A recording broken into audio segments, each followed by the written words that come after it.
Welcome back, everybody. Psychic Medium Angelo here, joined as always by the guru who knew.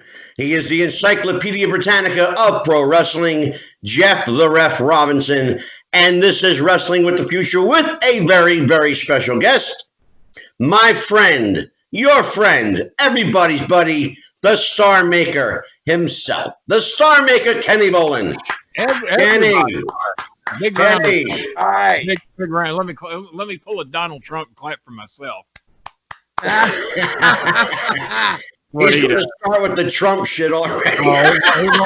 It won't take long with me. I know. How you doing, brother? You look fantastic. What did they used to say when Jerry Lawler used to talk about an opponent that would come back into town? He said, "Well, look at there, Robert Gibson's back and 10 pounds heavier." Well, here Kenny Bolin's back and 225 pounds lighter. Jerry Lawler never once got to say that. You look amazing. You really do. Feeling good. Had to cheat a little bit to lose that weight. I lost about 100 on my own and about 125 through the aid of weight loss surgery, and eating better and eating less. My beautiful girlfriend, Jenny May, hanging on the wall over there. She was a lot of my motivation. One thing about it, she never ever asked me to lose a pound, but I knew if I was ever going to be able to go see her, 569 pounds wasn't going to cut it, and that wasn't going to get me over there. So many risks, but as a matter of fact, I lost so much weight before weight loss surgery that they told me the day after surgery, they said, "You can go now." They said, "But for every weight, it'll be a much safer trip for you." So right. Pre-surgery, I was around 492, something like that. My worst was 569, and this morning I weighed 347. Now, Kenny, if it's all right with you, Jeff wanted to ask you a couple questions about that.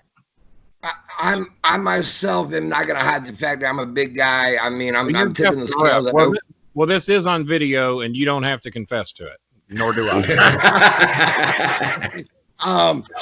Yeah, I myself am a big guy, over 400 pounds, 450 to be exact. Oh, I was around 450 for a long time, and then all of a sudden it became 550 and then 569, and we had to do something. So, well, I've been there. The one thing I was going to ask you, and I mean, for me, is what is like the big thing that was the hardest for you to give up, food-wise, sugar-wise, whatever it was, whether it was soda or pasta, Coca-Cola. Well, here's the thing. I have not given up a thing other than soda since surgery. Okay. Here's how we did it. We did 3 weeks of nothing but protein shakes. The first week was protein shakes and 1 meal a day. Week 2 and 3 is 5 protein shakes a day. I lost 44 pounds in 3 weeks. And I'm thinking, wow. I said, who the fuck needs surgery? But they explained to you can't live on protein shakes alone every day. True, yeah. So they said that's a bad idea. You're still going to have to do the surgery. But almost what made me cancel the surgery, and you can ask my son this, I'm in the hospital. I'm in my gown. I'm ready to go. I mean, we're getting ready to have surgery. Right. So they have a pamphlet, and I'm reading through all this shit of all the things that can go wrong. The surgery doesn't work for everybody. Right. It might not work at all. You might not lose a pound. You might gain weight. It's most unlikely you're going to lose weight when I tell you exactly what all they do. I don't see how the hell you could possibly not lose some weight. Sure. But the thing that almost made me walk out is because I have these expensive ass vitamins that are like $90 a bottle that I have to take for the rest of my life. Now, I'll be honest with you. I double the. Well, that ain't helping you any. What the hell? That ain't hell. I just had to yell at basically an adopted daughter of mine who's in her mid-20s now. She was smoking last night. I had to yell at her ass. So put that damn thing down. And look at the money you save. Do you drink? Are you an alcoholic too? Nope. I may partake in medicinal use of other things, but here in Virginia, we're not allowed to talk about it. Well, Virginia's cigarettes and coffee. Virginia is where my biological dad lives. My girlfriend has a bit of an addiction to coffee because she works a lot of midnight shifts at 7-Eleven in the Philippines. So we're trying to get her to do less coffee because it's not healthy for her either. It's she knows the complications when she drinks it, but it helps her stay awake. Yeah. So the energy drinks and those. So we're trying to get her off of those. Fortunately, she doesn't drink, smoke, or do any other drugs, so that helps. Yeah. Myself, the hardest thing to give up was definitely the sodas, but they say once you have the surgery, you're not supposed to really ever drink sodas again. I cheat a little bit. I'll buy one of those 32-ounce sparkling waters or 40-ounce or whatever they are, and I can buy those, and it'll last a week or two. And I'm like a recovering alcoholic. I just take a swig just to say I had some, and it doesn't hurt. It doesn't bother me. It doesn't hurt my stomach or anything. When you have the surgery, they said my stomach before surgery was the size of a football, and now it is the size of a banana. Wow. So there's only so like I just went to Subway with my kids, and I had half a Subway, and I was getting ready to eat the second one. I took one bite of it, and I looked at my son, and I said, nope, you can't do it. There's only so much room. Even though I hadn't eaten all day, I've been up since 4:30 this morning. Right. I hadn't had a bite to eat all day because we had so much to do. Yeah. So yeah, the biggest adjustment is giving up those Coca-Colas. I love more than a nice cold Coca-Cola.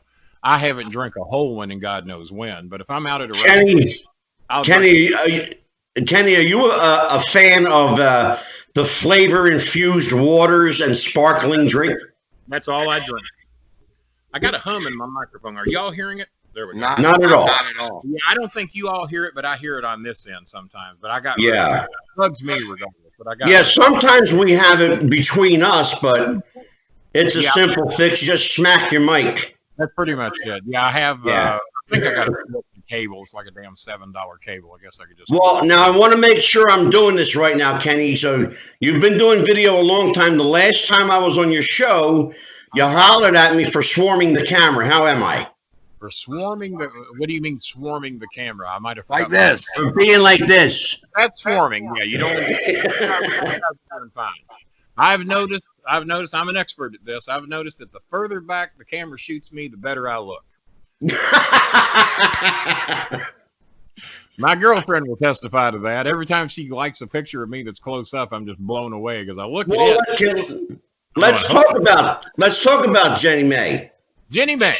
Now, how close? Matter of fact, Michael Jackson wrote a song about her. I think it went, Jenny May, that's my love.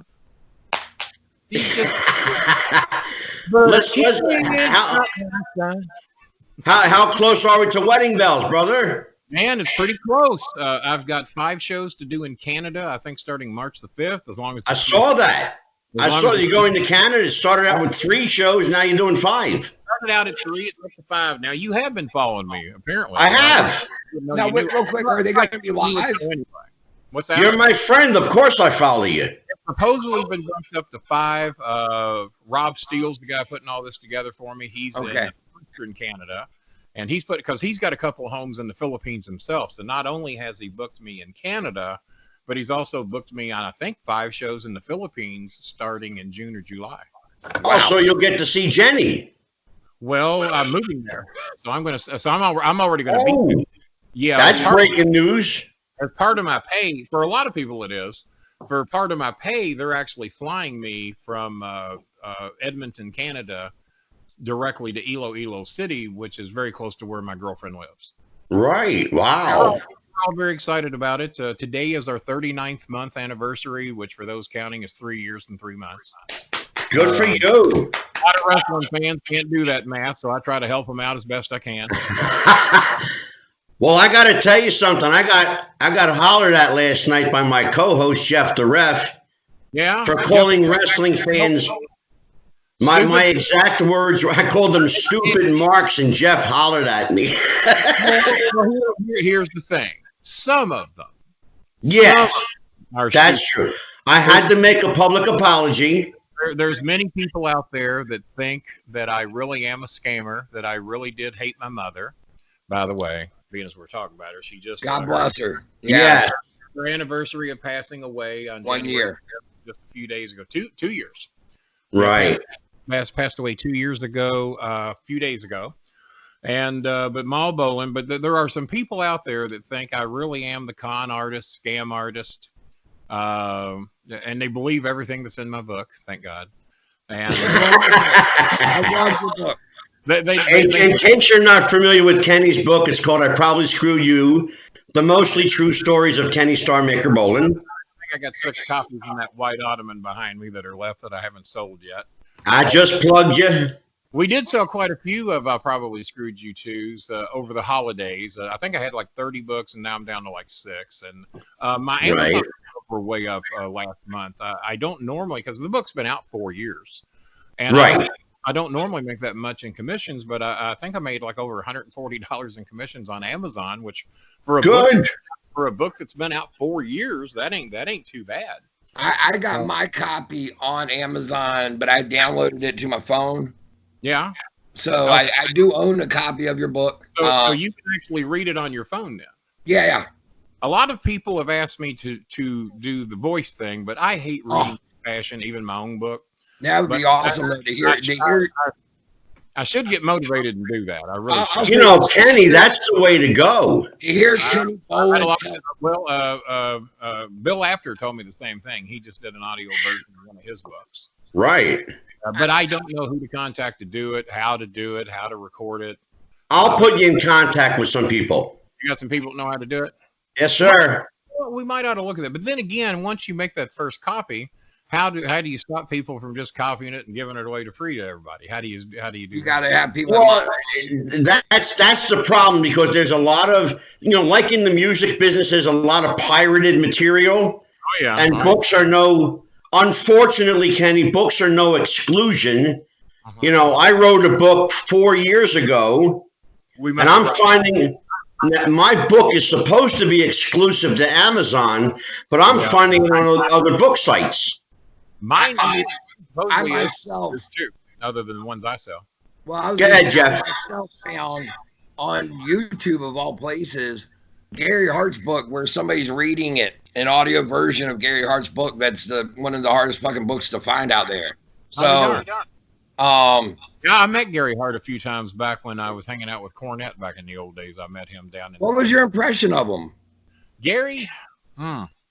Very bright man. Right. I met him. I met J.J. Dillon back during that time.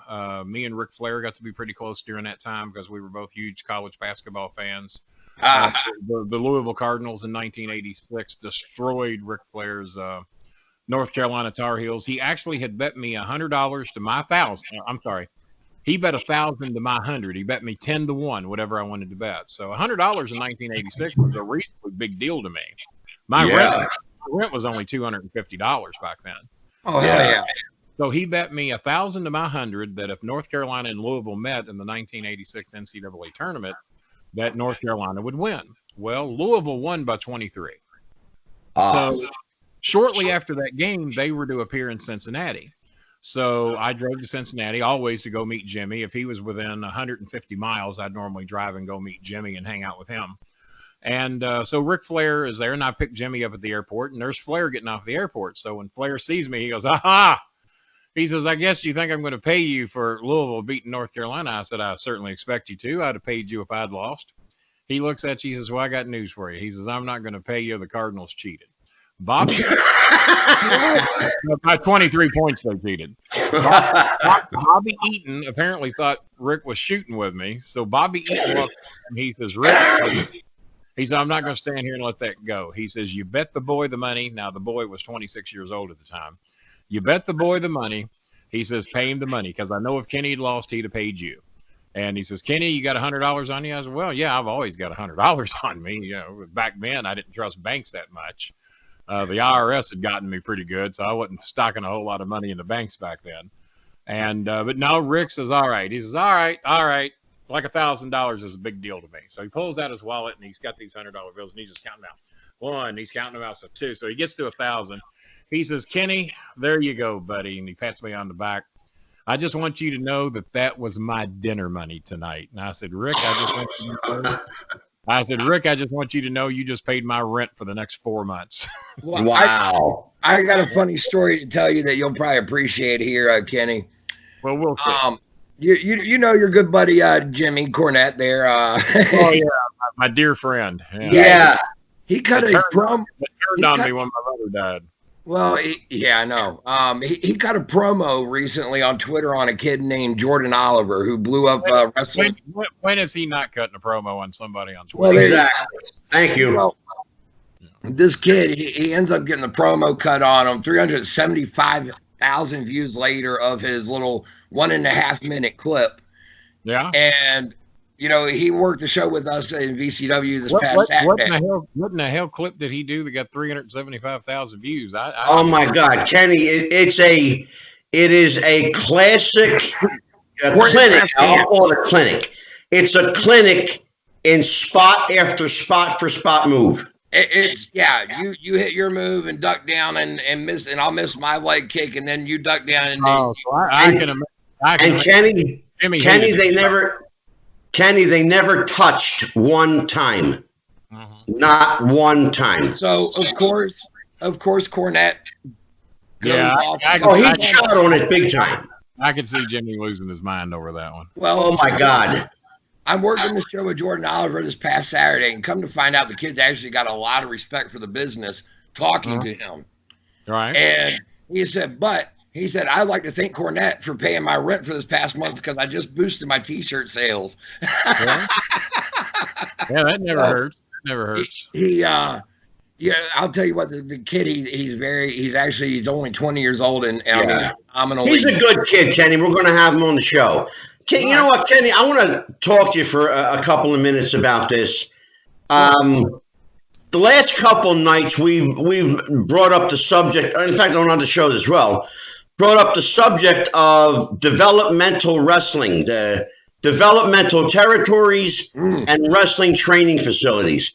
Now, you were one of the founding fathers of Ohio Valley Wrestling. Of course, Danny Davis was the founder of that group. Mr. Cornette was deeply involved. And some watermelon on me. I'll be all right, though. All right. It's all good. It's all good. And, you and Mr. Cornette had involvement with that. We all had our specialties.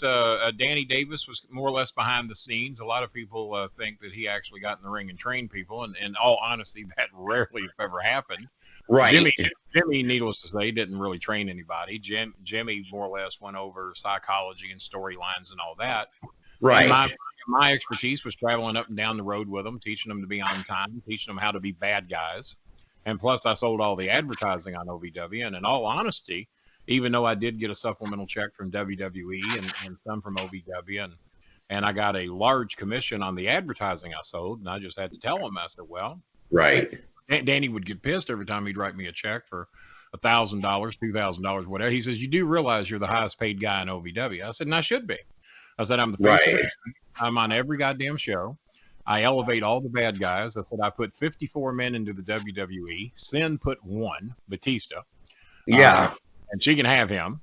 So if that's the one she wants credit for, she can have him. And, she got him because I didn't want him. Not a lot of people know that, but he was a dickhead when he first got here. Really? We heard that. I made it clear to Cornette I wanted nothing to do with him. But I also said the same thing about a few other wrestlers that I ended up having to manage anyway. Yeah. I'm actually friends with one of those now. We're actually pretty good friends, but I couldn't. Who's that? Here. It was Rene Dupree. He knows he was a dick. Oh, sure, Rene. Yeah, but me and Rene get along real good now, and we had our differences. Me and Randy Orton had our differences, but he's good right. And me and Big Show had our differences, but we, for the most part, get along now. What about Mark Henry? Mark's one of my dearest friends ever that I managed here. Him and Rico Constantino and Aaron the Idol Stevens and Dolph Ziggler were all right. Especially Aaron just called me a couple days ago. And Mark Henry I talked to recently, and he's loving retirement. I'm sure he'll do a little bit from time to time in WWE. I mean, he's still a legit badass, but so I'm sure there's a few people. There's actually even some of the boys in OVW were convinced that the character was who I was. Well, Kenny, let me ask you. Yeah, let me ask you how much involvement, because you're a great talker. How much involvement did you have in developing promo skills for the boys? Not well. Here's what'll shock a lot of people. Pretty much only my guys. I mean, I always wondered why the hell I had Cena, because Cena was a master promo without me. Right. But I don't know if you guys know who Oliver Kopp is. He's been involved in a lot of German television, especially WWE related. Right. UFC shows and all that. Sure. Before I knew Oliver, Oliver wrote me on Facebook. He says, "Hey, you know, you don't know who I am." He says, "But I was a reporter at a show here in Germany today." And he says, "John Cena really put you over." I said, "Really?" Which shocked me because I never hear of Cena ever putting me over ever. And I said, "Why is that? What was said?" I was, "He sure shit didn't say it to me." And they said, "Well, they asked him who taught him the most about wrestling in OVW." And he says, "Well," he said, "it'd be hard to say who taught me the most about wrestling." He said, "But I'll tell you who taught me to be a heel." And all the reporters were waiting for either Cornette's name or Danny Davis's name. And then he said Kenny Bolin. Wow. He says, there were times I hated Kenny Bolin, and I worked with him. He says, but I learned what Kenny was doing, and what Kenny could do is that he could make anybody hate him. Yeah. But if he didn't like you in the back, you know, he could get heat with you in the back. He could do it to the crowd. He could do it with sponsors. I mean, he could do it with anybody. He could make anybody. But if he wanted you to like him, he was pretty good at that too. But in 32 years, I was never a babyface. Well, other than a neutral announcer. I was a neutral announcer, but I was not a babyface. But that was the only time I ever know of that Cena put me over. But it was my job to teach my guys how to be bad guys, how to get heat, how to be on time, how to get along in the back, how to do what you're supposed to do. And I didn't always get along with everybody in the back. Bob Holly hated me with a passion, but Bob Holly was a dick. Yeah. And I'm not I don't hold anything back. If Bob Holly dropped dead today, I wouldn't give a shit. And I'm sure if I dropped dead, I doubt he'd care either. wow. Go ahead, Jeff. I wouldn't expect him at my funeral, and I wouldn't be at his. There you go. Now, here was what we were getting into last night, and we were talking about it. How many damn shows do y'all do? A show every day, or? No. Well, we actually have just now started picking up. We were averaging only one a week, and now all of a sudden we're the little podcast that could, and we're taking off. So we just hit. I was doing 1 or 3 a week there for quite some time, but since weight loss surgery, I think I've done a grand total like 3 or 4 shows. I just we just hit 79,000 downloads. Well, that's pretty damn good. Yeah. Of course, So now you realize you are talking to the 1 billion download man. That's true. We have figured out of all the shows I've done ever since podcast, and I was on among the first ever wrestling podcast and the longest running wrestling podcast. Well, we should tell people, in fairness, we should tell people that they are 1 billion. Claiming who day? A billion allegedly verifiable downloads. Yeah, verifiably, allegedly constituted and prostituted downloads. Hey, Donald Trump said he heard that we are heard in Mars. That's all I know.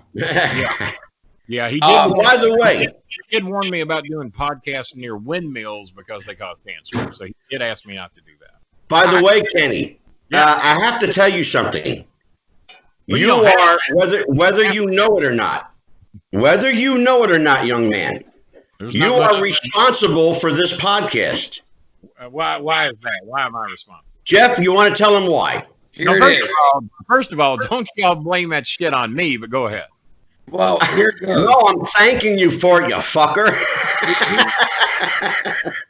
You had on Angelo as your guest on your podcast last year, or maybe even almost a year and a half ago. Anyway, whenever you had Angelo on, you had said, and he gave out his Twitter and his Facebook info, and he said, anybody interested, contact me, and I'll be more than happy to follow up with you. And, you know. He even had a lot of non-believers contacted him that he made believers out of. Well, so I contacted him myself, and I just messaged him. The dumbass in Australia was one of those. There you go. Now, I messaged him myself, and I just said, hey, I would be interested in talking to you sometime. Mm-hmm. And I get a reply back, I'll message you when it's time. All right. And I'm going, okay, who does this asshole think that he is? That he's just this high and mighty guy that's going to contact me back when it's his time. So, well, you might as well think highly of yourself because ain't no one else going to. That's how I got through life. As a matter of fact, before you finish your story, my daughter-in-law, who's from Brazil and Germany, her family asked her. She said, "Well, if Kenny never really appeared on WWE, and other than clips, I didn't, other than a bit with Kane." if Kenny wasn't on the worldwide scene, how did Kenny get world famous? Because I've got merchandise sold in 6 of the 7 continents in the United States. If anyone really studies wrestling, they probably have a pretty good clue who I am. Yeah. And my son told her, he says, well, Dad has told everybody for so long that he's famous that people started believing it. And Al Snow told the boys, Al Snow says, why is it that everywhere we go, we got these WWE stars, but everybody makes a big deal when Kenny goes to a restaurant or a car dealership or something like that? Why does Kenny get all the attention over all these other guys? He says, well, because the rest of you don't know how to act like a star. And Kenny knew how to act like a star the day he got here. There you go. And if you don't act like a star, they won't treat you like one. Amen. Still to this day, there's many guys in the WWE who do not know how to act like a star. That's part of the problem with a lot of the roster right now. And if you don't think you're a big deal, then no one else is going to. Kenny, I got a related question. Well, wait. I was going to finish. No, hold on, Jeff. Just for a second. I got a question for you along those lines. No one ever gets to finish a question with me anyway, because we always...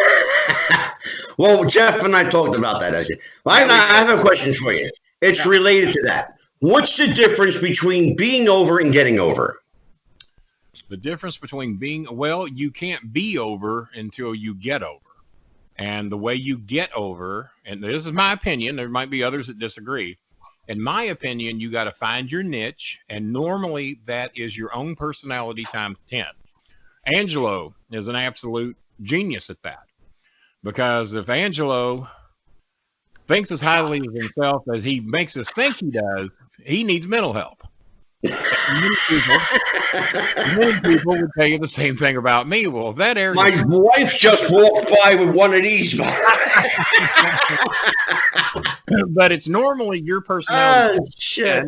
And I'll back that up with Shawn Michaels.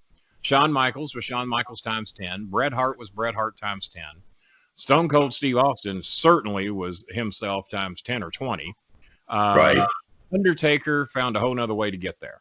Yeah. Because as Mark Calloway, even though he was big and tough and mean looking and all that shit, Mark Calloway wasn't going to make dick in the wrestling business. He would have been gone 25 years ago. This is not saying this to piss the Undertaker off, but I even told Steve Austin on his own podcast. He's had me on a couple times. I even told Steve on his own podcast, take away the name Stone Cold Steve Austin and take away your music, and how famous do you think you are? He says, not at all.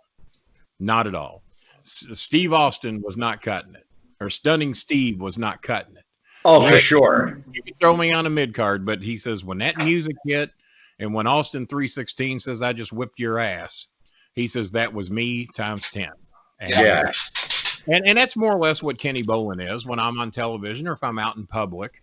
I amp it up a little bit. Now, if I'm in my home talking with people here, I mean, sometimes I can go into that mode and I'll be the same guy you saw on television. And there's other times I just want to sit back and watch Justified with Timothy Oliphant, and which, by the way, I'm in season 5, episode 6 since Christmas Eve. I have watched 50 some odd episodes of I've already seen them all, but it's been so long I forgot what most happened in my. So it's like seeing the show's new.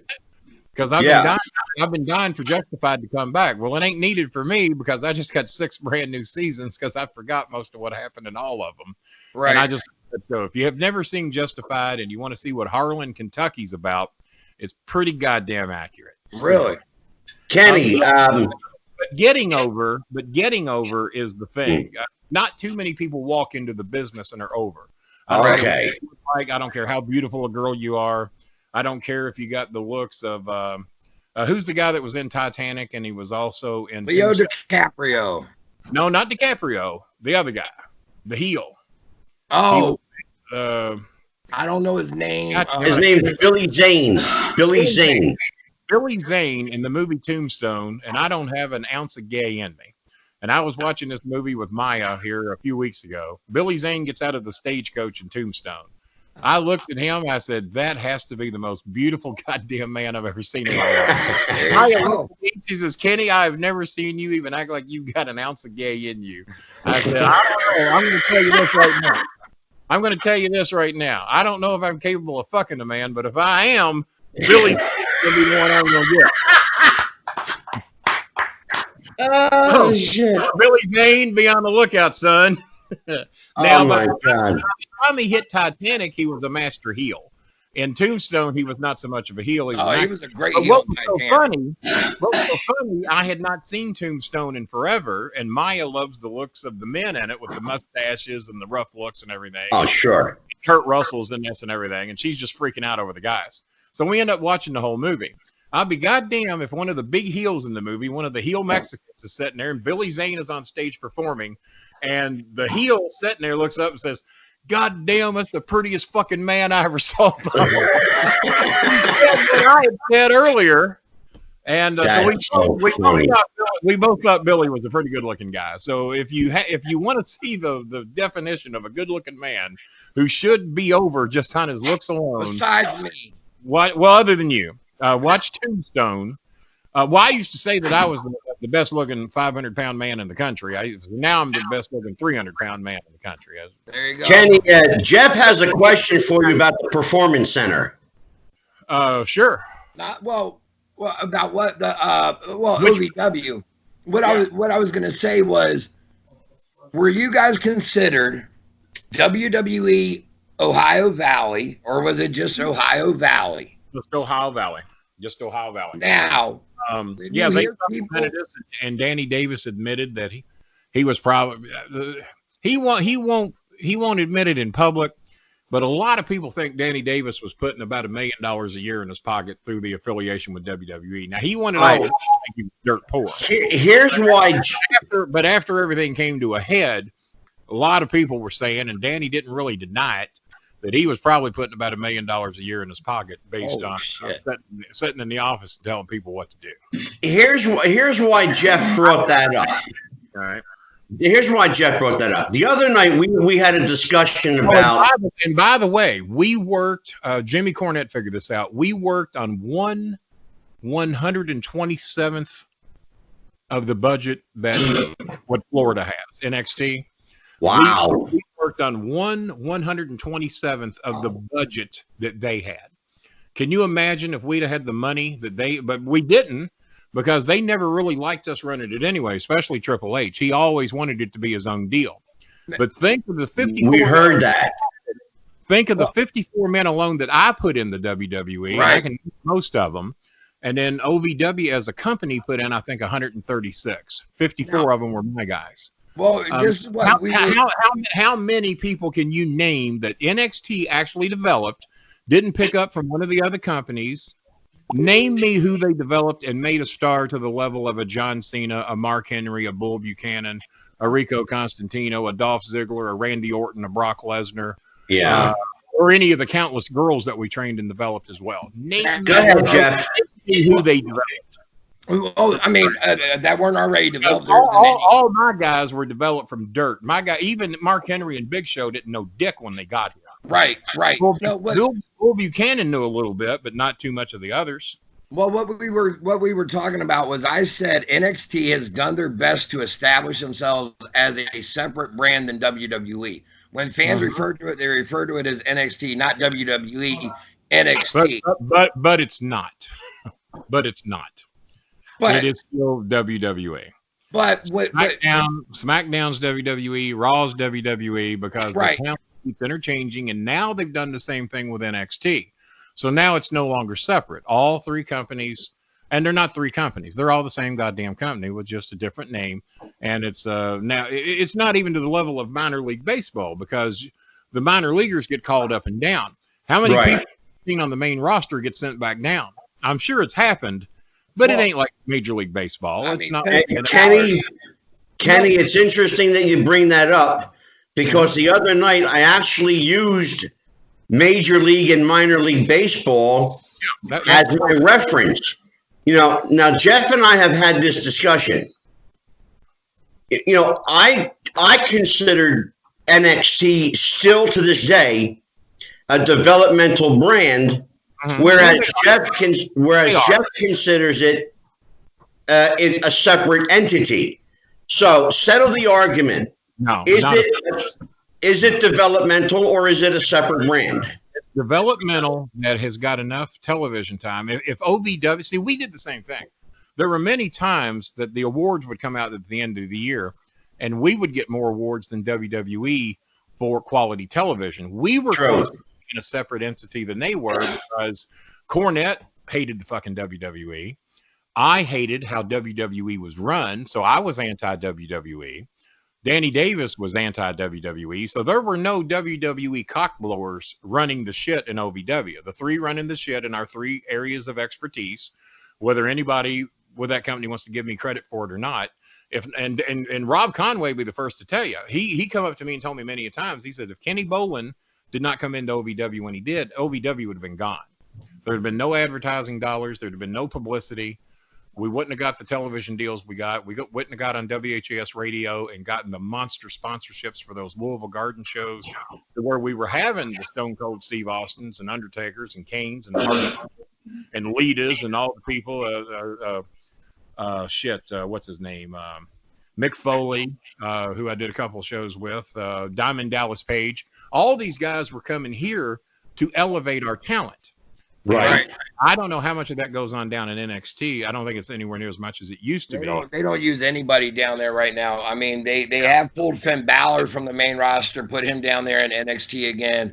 Triple H has come out and said that he wants to start using guys that are not being used on the main roster down in NXT. Why Finn Balor, I hope, is hurt. Why would he be down there? Because he was not being used on the main roster, and he wanted to go back to where he... Why? Because they don't know what the fuck they're doing. Here's the thing. That's the problem. I haven't watched 65 minutes of WWE TV in the last fucking 5 years. Okay. I catch a few things. I love Shinsuke, so if I catch Shinsuke on, if I catch Asuka, any of the Asian girls or Shinsuke, if I see them, I'll watch it because they're the only ones I like. But and they fucked them too. They ruined them. Do you remember how fucking over Shinsuke was in NXT? Oh yeah, absolutely. The only reason I started watching NXT, I saw that entrance. I saw that one night they had people in tuxes and 9 fucking fiddle players out there playing. Yep. Yeah. God damn! I said his entrance was 9 minutes long. Yeah. There's no fucking thing wrong with that. The entrance was damn near the match. Well, the match was secondary after that. I mean, part of the problem is if the match can even live up to the entrance, you got something. Part of the problem is the same thing that you guys had in Ohio Valley, which is Vince doesn't watch the fucking product, so he doesn't know who the hell they are when they come up. He didn't know. I don't know if you know this or not, but not only did they try to cut Rico and Steve Austin and Stephanie, well, it was really Steve Austin. Stephanie just listened to us in this case. They had cut Rico. They brought him up here to work out his last 90 days, and they also wanted to get rid of Cena. And if you watch the first Cena DVD, me and Danny Davis are both on there. Yes, you are. How we knew he was a star. Vince McMahon's on that same DVD saying he didn't get it. He didn't. I didn't see it. And it's funny that you mentioned Rico. Up to Vince, the face of the company wouldn't even be there because Vince wanted to get rid of Rico, or not Rico. Well, both. He wanted to get rid of Rico and Cena. Yeah. We begged them to keep Rico, and they did. And after seeing him for 90 days, they knew they had something. I think the only reason Rico got faded away is due to a misunderstanding with him and Booker T over something about Martin Luther King being on TV. Booker T took offense to it. Rico didn't mean shit by it. He just meant like, God damn, how much do we need this stuff thrown down our throat today? Well, Kenny, I think that about more than him, about anything that I see on TV all day, every goddamn day. Yeah, Kenny, I actually spoke to Rico Constantino is absolutely the least racist person on the goddamn planet, but Vince McMahon and Booker T, and I like Booker T. He and I thought were pretty good friends, though might still be. But that misunderstanding got Rico ran out of the company. And by the way, Rico's been 4 years, and Rico told me this himself. I don't think he minds me telling anybody, is that he never did crack $100,000 a year. And this son of a bitch was in main events with Billy and Chuck and did one of the greatest angles ever in SmackDown history. Yep. Was the Billy and Chuck angle. Fooled everybody because they didn't tell nobody. Right. Well, Kenny. Bruce Pritchard tries to say he was in on it. No, he wasn't. Bruce Pritchard didn't know shit. They never clued him in. Kenny, we actually spoke to Rico. I had a conversation with him. Bruce Pritchard also says he slapped Rico to get him in promo mode that night. Yeah, it never happened. That never happened. Rico says, you know why that didn't happen? because no one saw Bruce land with a chalk line drawn out around him.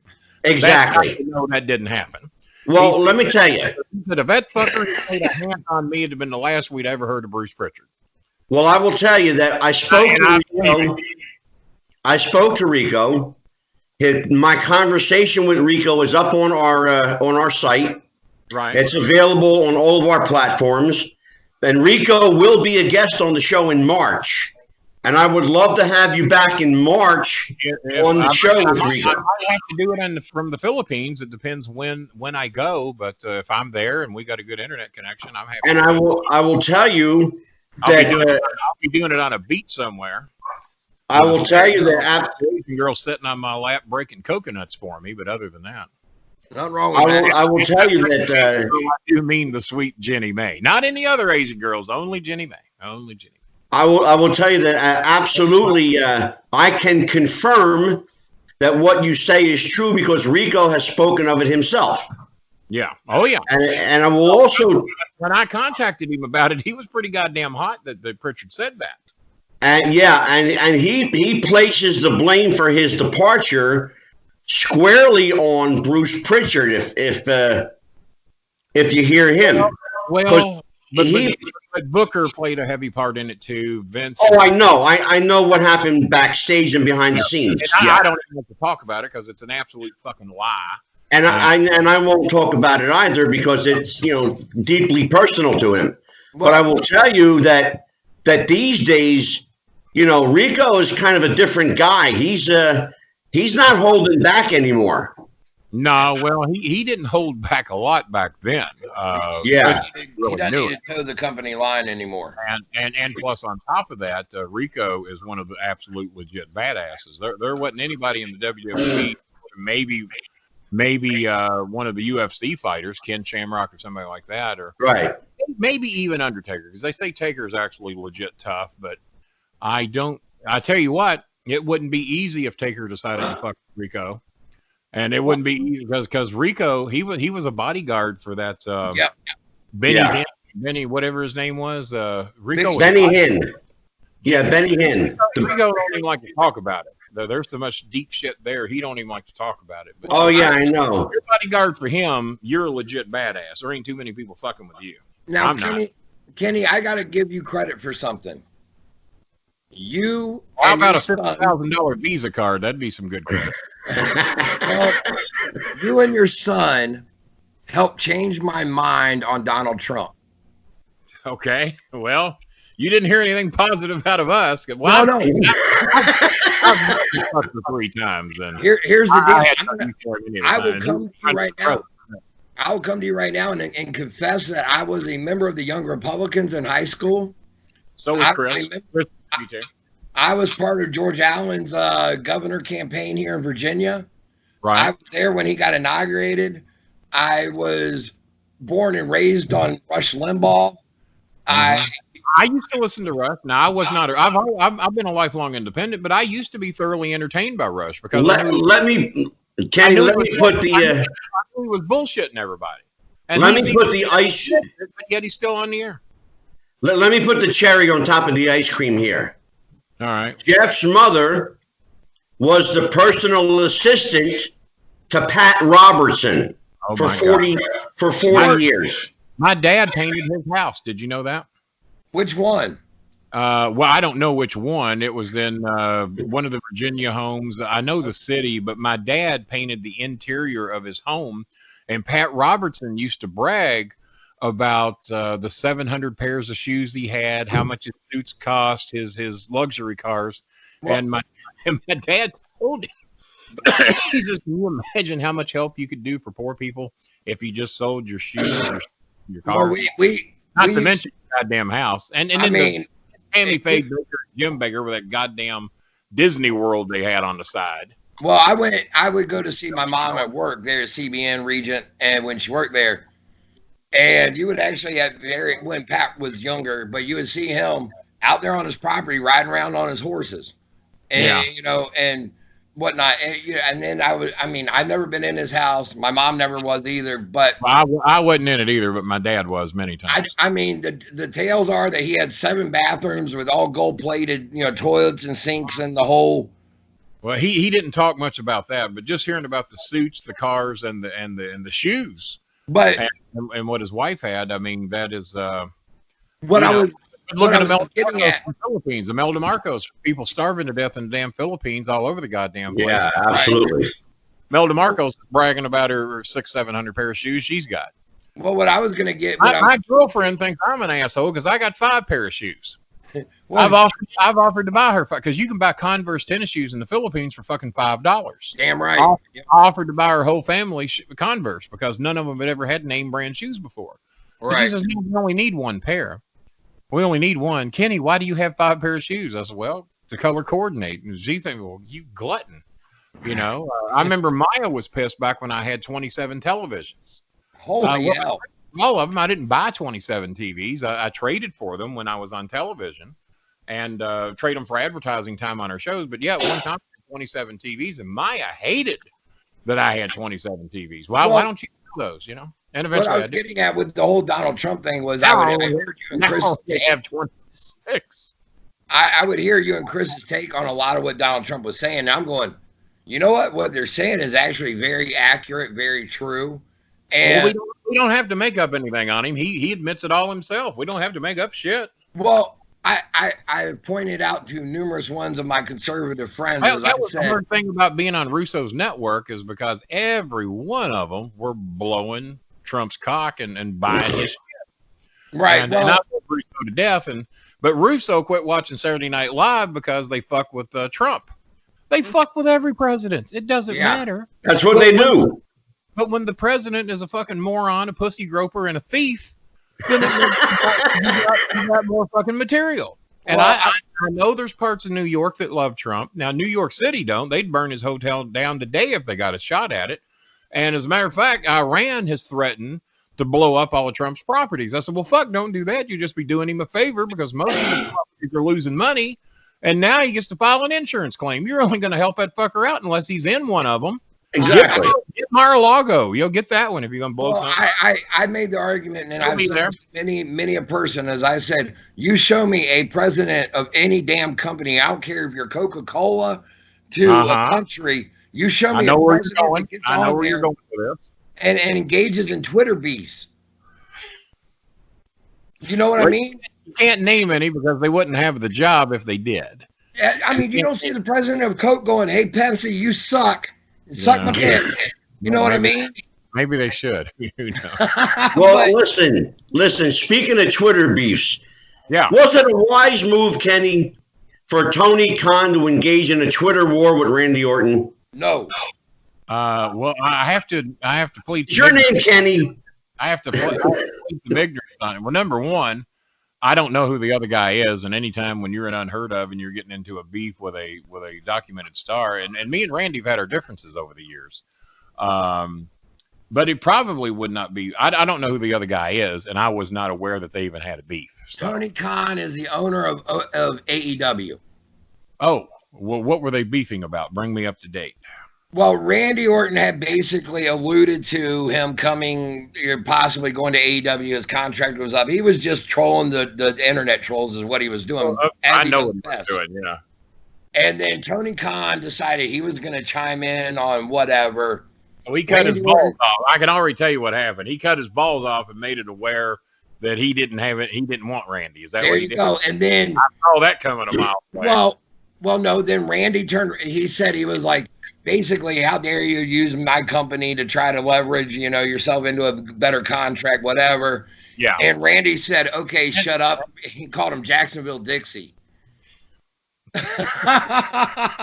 Not a compliment. Not a compliment. No, and but and like I said, Randy and I, to my knowledge, have put aside our differences. But that's what Randy was doing.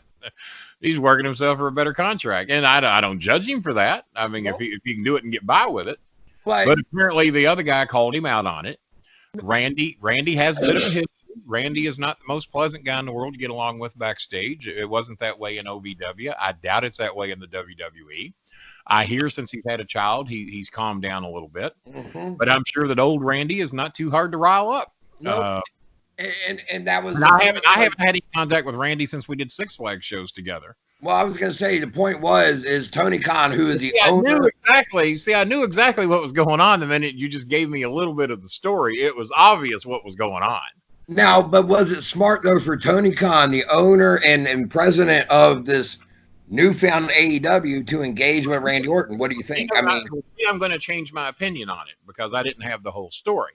Tony Khan was exactly within his rights of what he wanted to do because he called out Randy for doing that. Apparently, he knew Randy's history and probably did not want Randy with the company. I would say that Jericho and Cody Rhodes and maybe some others, even though they worked with him at OVW from time to time. Jericho came down here many times. They may have put a buzz in his ear. Hey, no, we don't need that because Jericho's there for at least 3 years. Right. Yeah. And I guarantee you that Cody and Dustin and Jericho and maybe a few others are there. I don't know the whole roster because I don't really watch the product. It doesn't. Well, that was going to be my question for you, Kenny. How closely do you? How closely do you follow? You don't? Not at all. I watched the first show and I didn't see anything to catch my attention, and I watched NXT and I didn't see anything to catch my attention. So since then, I have not watched either show. But I've barely watched it. Like I said, if I don't see Shinsuke or the Asian girls on, I hear there's a couple of new Asian girls coming up that are good, and I just enjoy their type of work. Asuka makes me believe. Yes. Kairi Sane, I love that elbow drop. I don't know how the fuck she does it. I don't know that she knows how she does it. Kenny, I got a question for you. I think she did it wrong once, and it got over. Yeah. And we'll just keep doing it like that because it looks like she's fucking killing somebody, including herself. Mm-hmm. I love her. I actually communicate with her quite a bit on Twitter, and she's a sweet girl. She really is. She's into Kenny, I got a question for you. How do you, if you're an independent promotion, Yeah. how do you make money if you don't have television? It's hard enough to make money when you have television. But nobody these days, including OVW, really has what you can call real TV. Back when we were on the WB, we were on the CW, we were on Fox for a little bit, and we never were on Wave 3. That we got close to getting on there. That would have been huge. But even those stations aren't the big four. And if you're not on the big four, but the great thing was we came on at 11 o'clock at night. We quit going on at 8 because we had too much competition. When we went on at 11 on a Saturday night, well, the one night people don't really watch the local news is on Saturdays and Sundays. They watch it Monday through Friday for whatever reason, or really Monday through Thursday. And maybe they watch the football scores if it's Friday night football. Did he pass out? Is he all right? I'm okay? good. I thought he put his cigarette in his mouth and died on the goddamn show. That would have been hilarious. But no, it's And for our next trip, it can't be easy because we were on a decent TV station, and it was still hard to make money. We had select towns we did very good in. I finally reached a point where I could go to whatever town I wanted. Well, I knew what towns were going to make money, and they didn't know this at the time. But there were many nights that I would sell my merchandise and I would make 3 to 5 times as much money as OVW made by the time all the expenses were factored in. And remember, they didn't pay one wrestler. Never have, probably never will. wow. I got paid because I was not under a specific WWE contract, so I got a supplemental check. And then I figured out that selling advertising, I could make a shitload of money. Yep. And then Danny gave me the idea to sell pictures of everybody that I managed. So when they Kenny, was OVW bartering television time? To a degree, and plus we hung the banners to make up for any cost that we had. I don't think we ever paid more than $150 a week to be on TV. Damn. Go ahead, Jeff. Yeah, we never paid more than $150 a week. I was going to ask you. And bitched about that, even though I had as much as $5,000 a month coming in advertising. So we had way more than enough money to pay for them. But Danny didn't like paying the $150. He thought it was a favor to them because our ratings were so high. And then, of course, we'd sell commercial time on the shows. So actual money that came out of Danny's pocket to be on TV was actually nothing ever because we always had advertising to cover it. I mean, do you think that an independent promotion these days could get over in a local market if they were to get on local TV? I mean, like... No. Okay. The market is absolutely depleted in any real talent. Right. Let's see, Monday night we have Raw. Tuesday night we have, used to be SmackDown, not SmackDown. Is anything on Tuesdays in it now? I guess nothing. Nope. Wednesday you got NXT. Yeah, NWA. Oh, you're right. Like I said. Hey, your boy's down there right now. You know why YouTube don't count? Because I've been on YouTube for fucking 10 years. So if I'm on it, then it ain't a goddamn television show. Well, because oh god, no offense to my good friend Aaron the Idol Stevens, who's now the champion. That's what I was gonna say. I haven't. So when I heard Cornette was on it, I had no desire to see it, and then Cornette starts making all the racist comments, and I'm going, "Oh, what the fuck else is new?" Well, let's talk about that. Let's talk about it. I knew you were going to rile me up before the show was over, so we may as well go ahead. Well, okay, no, not in the context of racism, but in the context of good taste. Don't you call me a low-life Indian? Don't you dare do it. No, what I want to ask you is why can't Jimmy just shut his mouth? Because he doesn't know how. Well, let's face facts. I know Jimmy better than anybody on the planet fucking Earth. That's why I'm asking you. Why can't Jimmy shut his mouth? Why can't Jimmy say the right things? It's like Donald Trump. He's not genetically capable to do that. Not genetically capable. It's like asking Trump to be a good guy. There are people that'll tell you that he can do it, but he don't want to do it on camera. There's people that'll say that off camera that he can actually be a nice, caring guy. But he's always got to blow himself. And Jimmy, I have said many times, is the poor man's Donald Trump. He loves to blow himself. He started believing, because people have called me a genius in wrestling too. I just try to do common sense what makes, I do not consider myself a genius in wrestling. Christopher, my son, is way smarter about the overall wrestling business than I am. If I'm a genius about anything, it's how to get heat, as you can tell on this show. Probably took a lot of people off tonight. But, if I'm a genius about anything, it's on how to get heat. Other than that, no, not even close. Jimmy is a genius at stealing other people's shit and memorizing other people's shit. I had a show with Bill After once, and I'm not saying it's to knock Jimmy. I mean, if it's a skill you have and you can get by with it and fool others, then so be it. Donald Trump has fooled others. And Jimmy and Trump are way more alike than people want to realize. Even though, for whatever reason, Jimmy hates Trump, he should idolize him. They are so much fucking alike. They bullshit each other about how smart they are. They bullshit each other about how rich they are. I know how rich Trump is. It's not what people think. I know how rich Cornette is. I've seen what the thing that says how much money I have. I saw a thing once that says that I have $17 million. Then I saw another one that says I have 5.7 million. Then I saw another one that says I have 1.7 million. None of those are fucking true. As a matter of fact, there are marks out there who, whenever they see me raising money for my medical funds or what have you, well, don't help him out, that son of a bitch. He's got, and I've heard Cornette tell the story, he's got over $1.3 million under his bed. So I went on a show. Tell you what. Under his bed? I don't know how much money. Yes, you said that many times. I'm so fat. Back then I was. I'm so fat I can't get under my bed to see how much money I have. I'll tell you what I'll do. If there's anybody out there who's really that fucking sure that I've got $1.3 million under my bed, come on over. Which either of you 6 or 7 dumb fucks think I got that much money under my bed. Come on over today, because I can't hide that much money today. Come on over, get under my bed, and I'll split it with you. How's that? You pull it out from under my bed, and you can have half of it. No one showed up to collect that $1.3 million that supposedly I have under my bed. Right. I fucking wish. And then when I think of how much interest I could have drawn on that $1.3 million if I just put it in the bank. So here I am just trying to raise money for the simplest of shit, to pay for my vitamins, to pay for the co-pays of some surgeries and the countless shit I had going on at the time. Wouldn't it be easier just to crawl under my bed and get my 1.3 million and just absolutely. So go ahead, Jeff.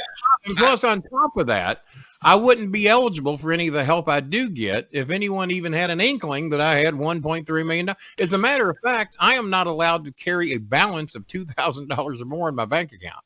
Yep. If I carry that for X amount of time, before bills are paid, I can have a little over that. But if I have over a $2,000 balance in my bank account, I don't get any help.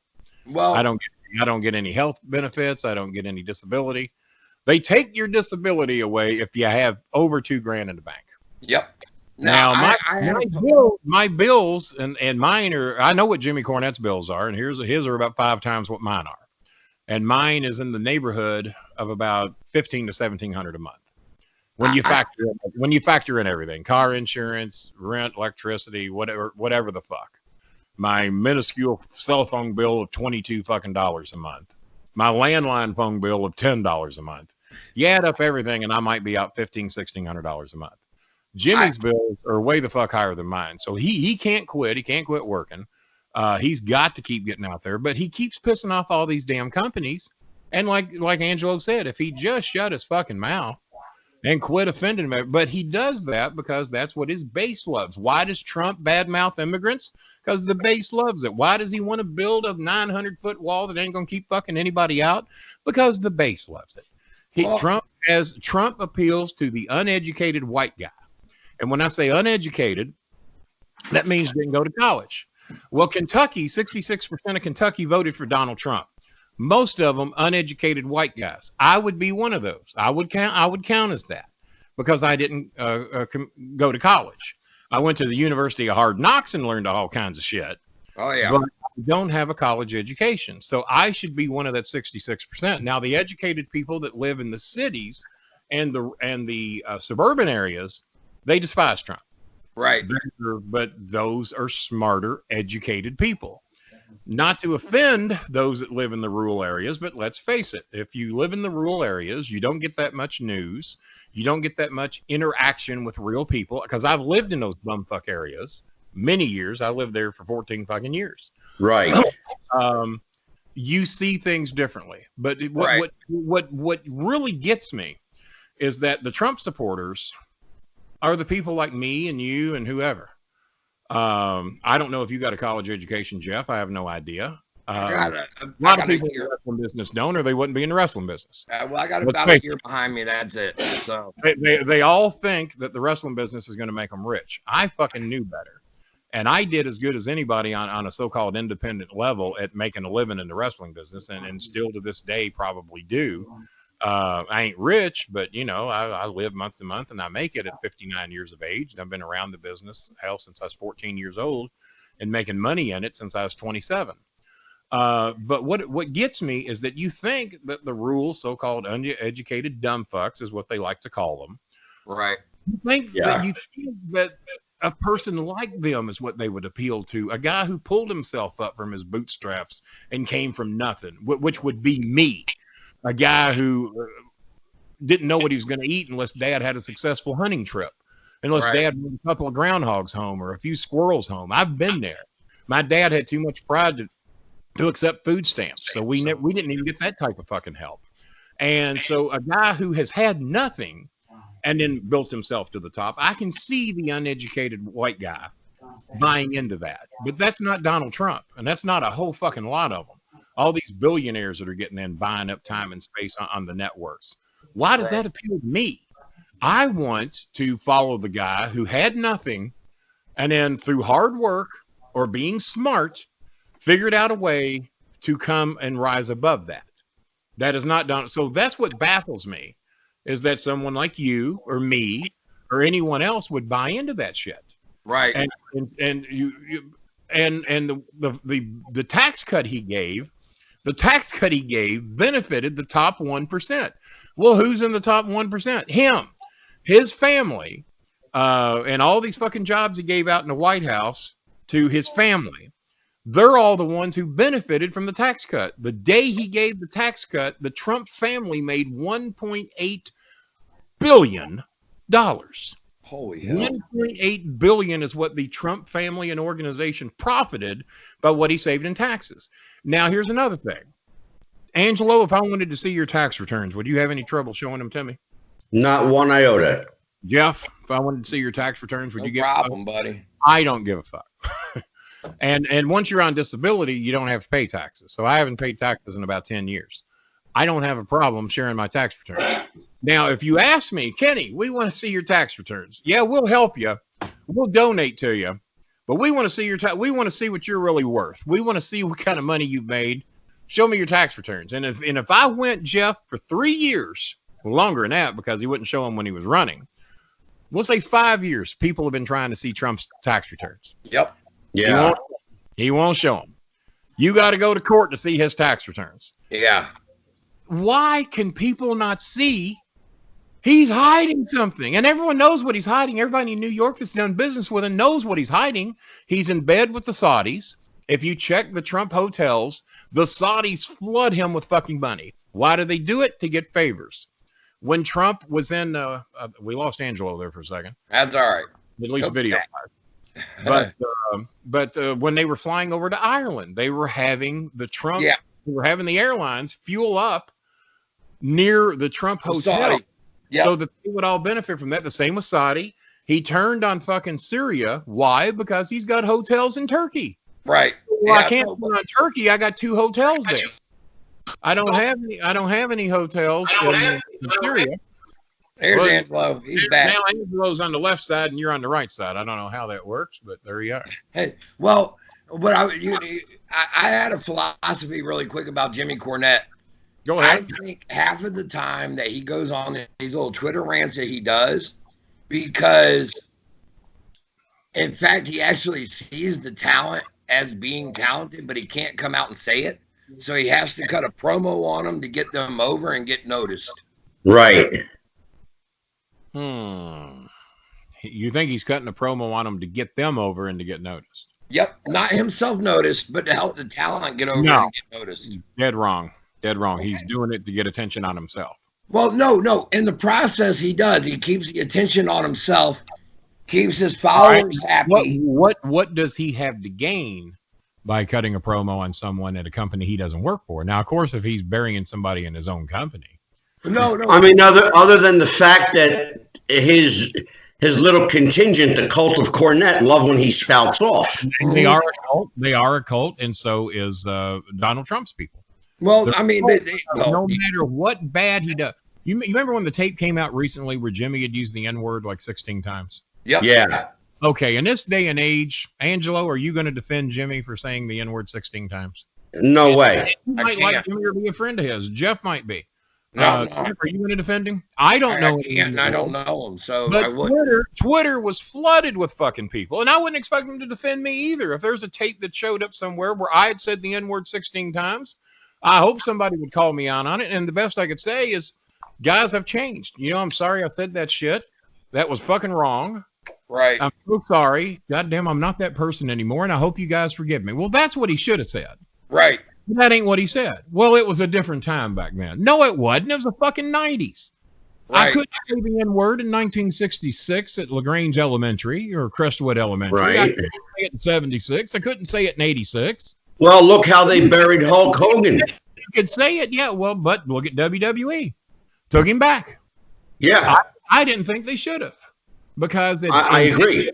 In that day and age, you say that word, and especially if you say it in public, when you know goddamn well someone's going to record you. In this day and age, everything you fucking do is recorded. Amen. You're telling them who you are. Donald Trump tells us who he is every day. When you don't want people with dark skin to be in this country, but yet you're inviting the Netherlands and Scotland or who the fuck ever. You're inviting the white people, but you don't invite the dark people. You're telling us who the fuck you are. Yeah. And that's not who I am. Let anybody from Mexico or wherever the fuck they're coming from.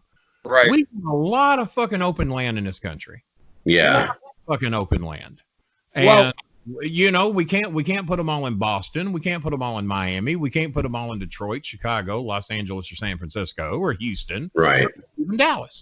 But there's a lot of other places they can go, and they just want to make a little money and do the jobs we don't want to fucking do. There you go. It's I've been as poor as you can get, but I don't want to work in some of these fucking shops in Mississippi. Well, I went down there and raided a company and ran out fucking countless Mexicans and Puerto Ricans or whatever they had working there. Well, no fucking white people wanted those jobs. There you go. Well, the comedian Ralphie May put it best when he said, Ralphie's a funny guy. He said, you show me any white person that wants to go out there and pick the fields like they do out there, the Mexicans will do out there and pick the orange groves and everything else. Good luck finding them. I come from as poor a family as you can come from, and I don't know any of my people that wanted those jobs. And he said he was like, he was like, I promise you, you get rid of the illegals, and all of a sudden the price of oranges goes for a dozen. All of a sudden, from it being $2 or $3, it's going to be 10 or 12. There's nobody to do the work. There you go. And the people of Texas and California will tell you, yeah, run them off, lock them up, put them in cages. Now we got nobody to do the job. Right. Exactly. Now to lure people to do those jobs, we got to pay $18 an hour, $24 an hour, $30 an hour. And then OSHA's going to step in and everything else. But if you just pay them minimum wage, it's way more money than they were getting. It's like let me tell you a story about my girlfriend in the Philippines. She manages a 7-Eleven.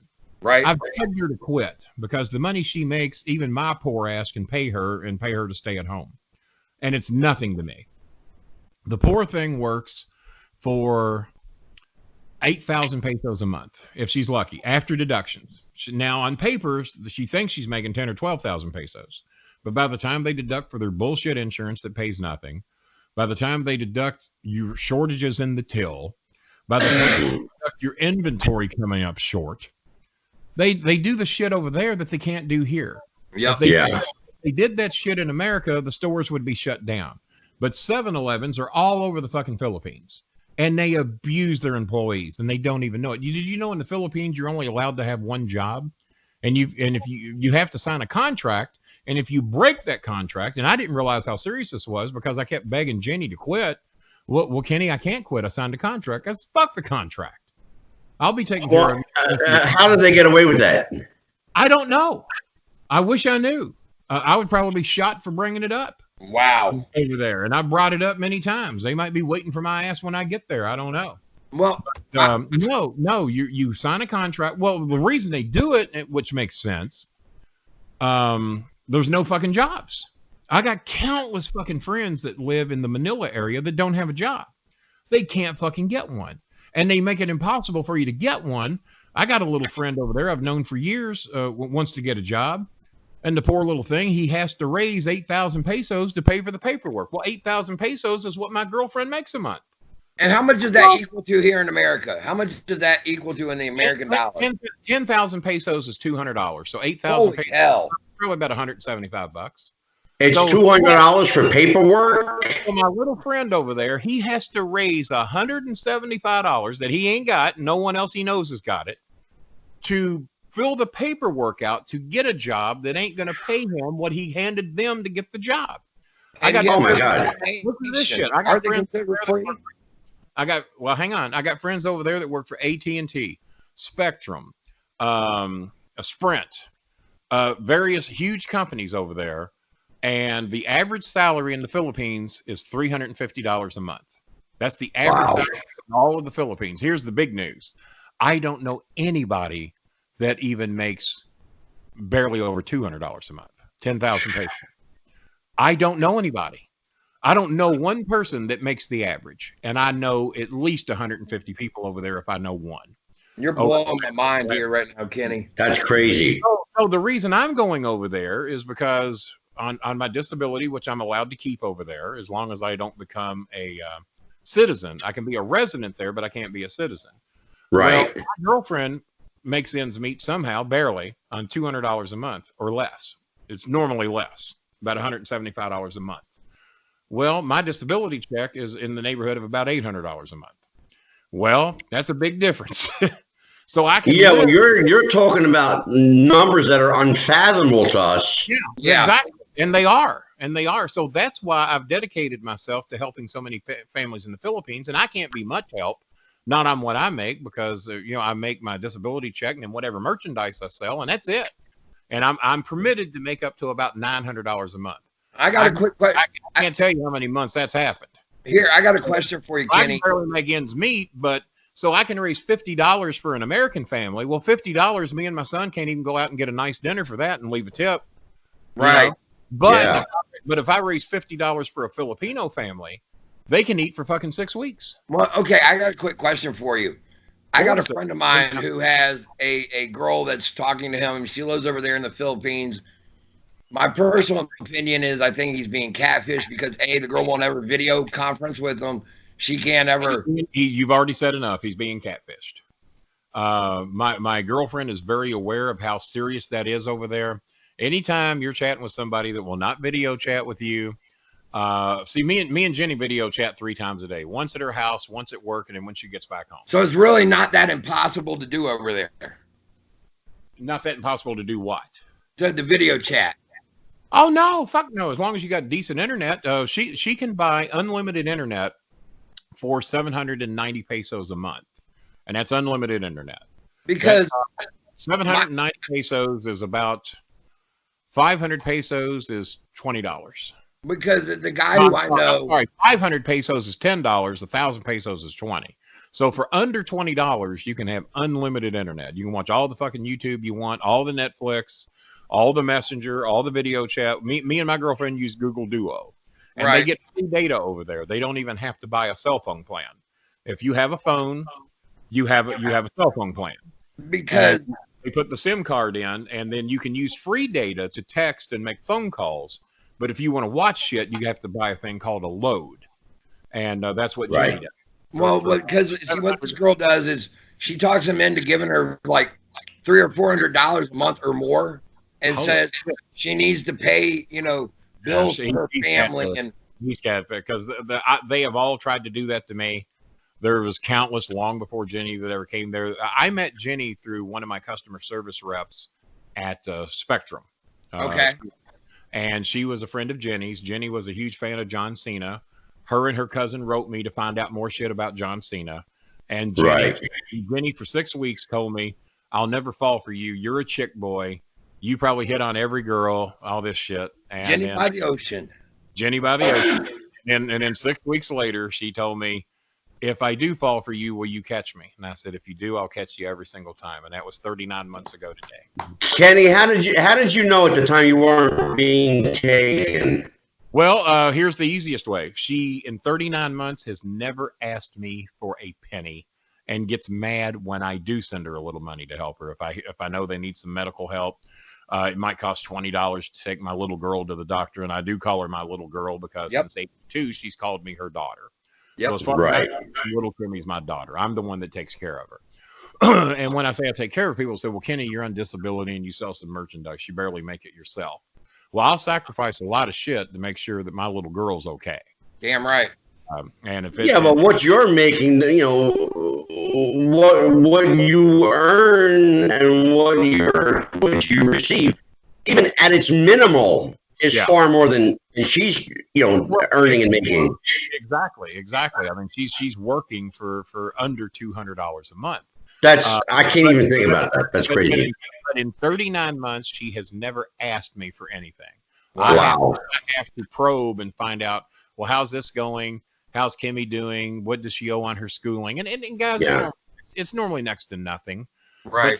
But $5 to her, 250 pesos is a big deal to her. Yeah. I offered to buy her whole family Converse tennis shoes because I got her first pair. And when they came in, oh, Kenny, my shoes are here.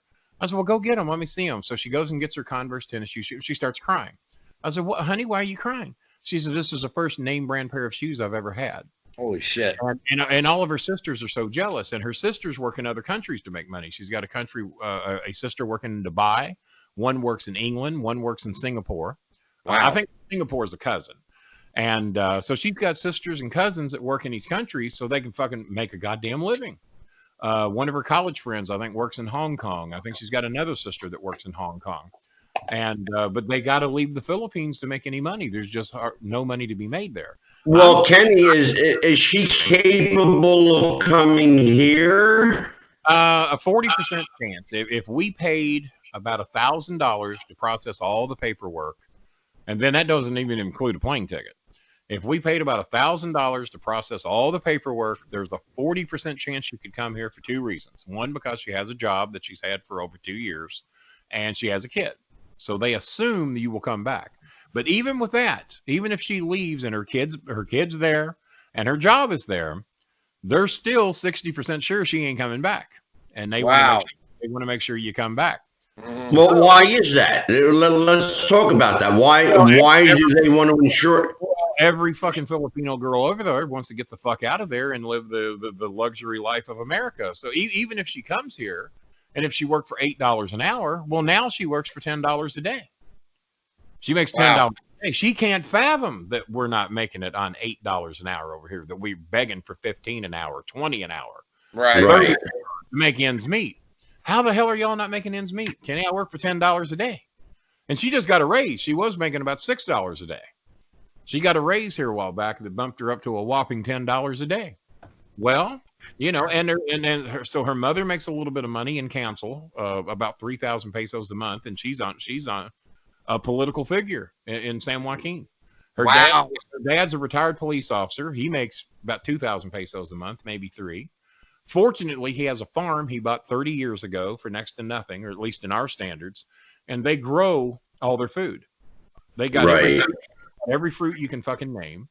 They harvest their own rice, their own corn, and they have about 350 chickens. Now, I have no idea what those chickens cost, but those chickens not only produce more chickens, but they produce eggs and chicken that they cook. Right. And so they're basically a self-sufficient family. Kenny, what is the national minimum wage in the Philippines? Well, there's not really a minimum wage that I know of. They pay you pretty much whatever they want. Jenny, I can't imagine. I mean, like I said, the average salary is $350. Jenny makes under $200 a month. What does that say about our country when they're part of a U.S. territory, if I'm not mistaken?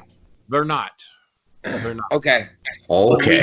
We have military there, but Puerto Rico, we should be taken care of. And every time shit happens in Puerto Rico, Trump fucks them. Because he can't comprehend that they're part of us. He can't comprehend that. It's like Hawaii, even though Puerto Rico is not a state, they probably should be. It's like Alaska. You let bad shit happen in Hawaii or Alaska, and we're right there. Puerto Rico, and Trump fucks them. Now, Obama wouldn't do that. George Bush wouldn't do that. Yeah, this ain't a Republican thing. It is a Trump thing. Well, I'll tell you, I'm lifelong independent because I don't want anybody telling me how to think or process what I'm supposed to do. So that's why I've always been independent.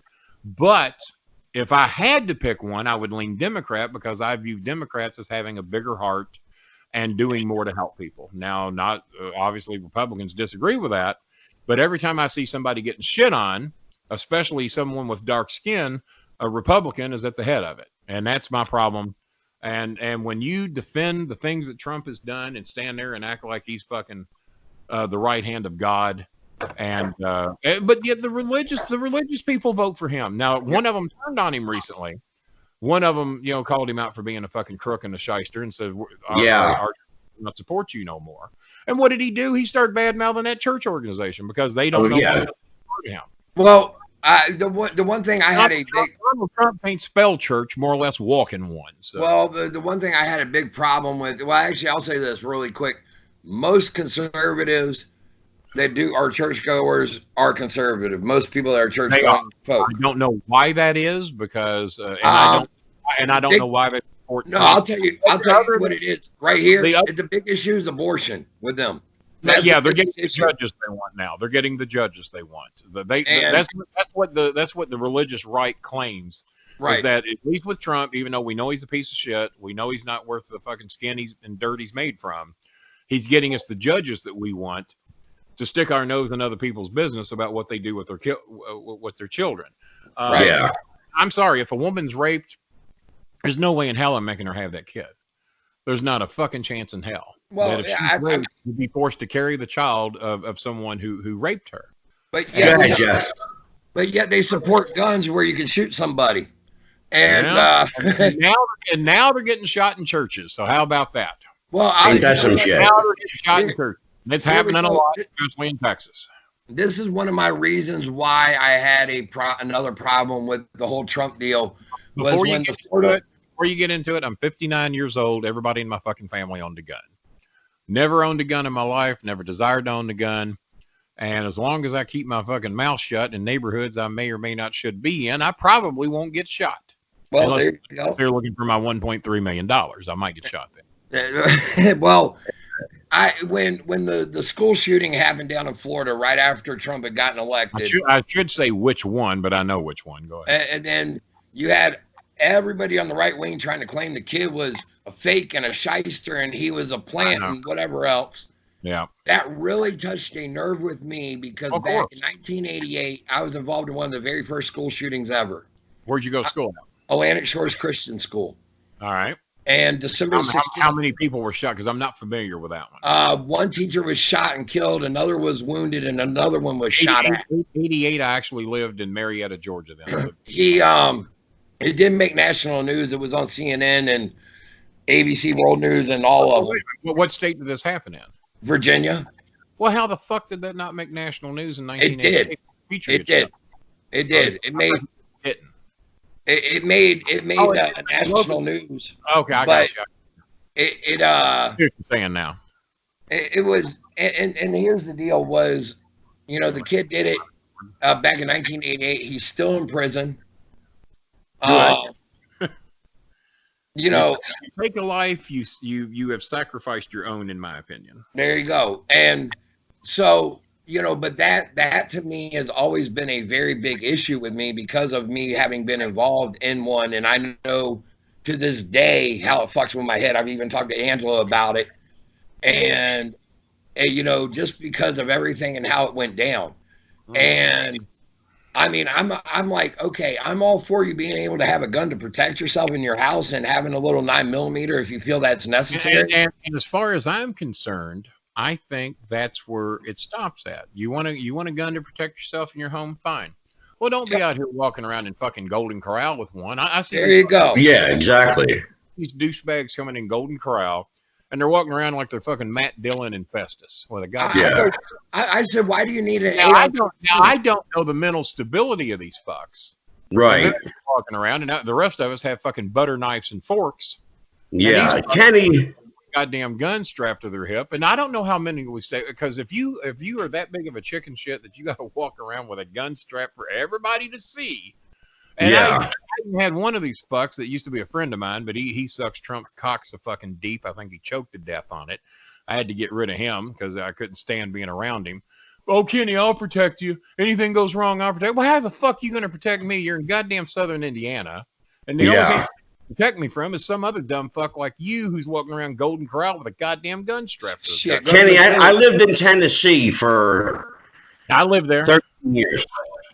And that's called an open carry state. Yeah. That's called an open carry state. Is Kentucky an open carry state as well? Yes. It is. Okay, so in other words, as long as you have the permit to carry, you can have it on your as a sidearm. Yeah, absolutely. Yeah. And it has to be visible, right? To my knowledge, it has to be visible. Yes. Not if you got a concealed weapons permit here in Virginia. But if you have it concealed, you don't have to. Right. There's open carry and conceal carry, and they're both two different things. The wildest thing I ever saw was when I was out in Missouri, and I see at a church, no guns allowed. Isn't that something? I'm going, why would you be bringing your sidearm? Yeah. Why would you need to advertise that? I graduated in 1979, and I never, ever went to school one day worried that somebody was going to fucking shoot me. Now, there might be a bully there wanting to beat me up because he disagreed with my way of life or didn't like me because I was poor or what the fuck ever. None of those bullies ever got to do that because I defended people against bullies, thanks to my buddy Jerry the King Lawler, who inspired me to do shit like that. But no, never once did I ever think I was going to fucking be shot in school. But it came to a point that I was scared to say, we really considered homeschooling Chris because fucking every day you're reading some. I mean, we had, God, I think last year alone, we had over 100 school shootings. Yeah. One form or another in a college, a high school, a grade school. Yeah. And over 100 makes news. And take away the school shootings. I mean, people being shot and fucking. You remember, it used to be he went postal. Remember all the post office shootings? Yep. We don't hear of post office shootings anymore. It's the schools and the factories or UPS or where the fuck ever someone decides to go off at. But listen to this shit. Australia don't have no fucking problem with it. Canada ain't got no problem with it. England ain't got no problem with it. Why? Because they don't have fucking guns. Exactly. If you're gonna fucking kill somebody, you got to do it with your bare hands or a fucking knife. Well, Trump. Oh, well, they're stabbing people. Well, you got a guy coming at me with a knife or a guy standing there in my room with a fucking gun. At least I can pick up something and fend myself off with that fucking knife. And hey, maybe if I block. But I'm a lot more fucking scared of a loaded goddamn gun than I am somebody with a fucking knife. Yeah, absolutely. Oh, man, I can pick up his fucking microphone and kill you. Yeah, right. Well, you know what? That microphone. Microphones are killing people. We got to ban the microphones. Well, I should point out to people that a microphone is a deadly weapon to Kenny Bolin. Amen. Well, Kenny, let me tell you something. My appearance on your show garnered a lot of attention.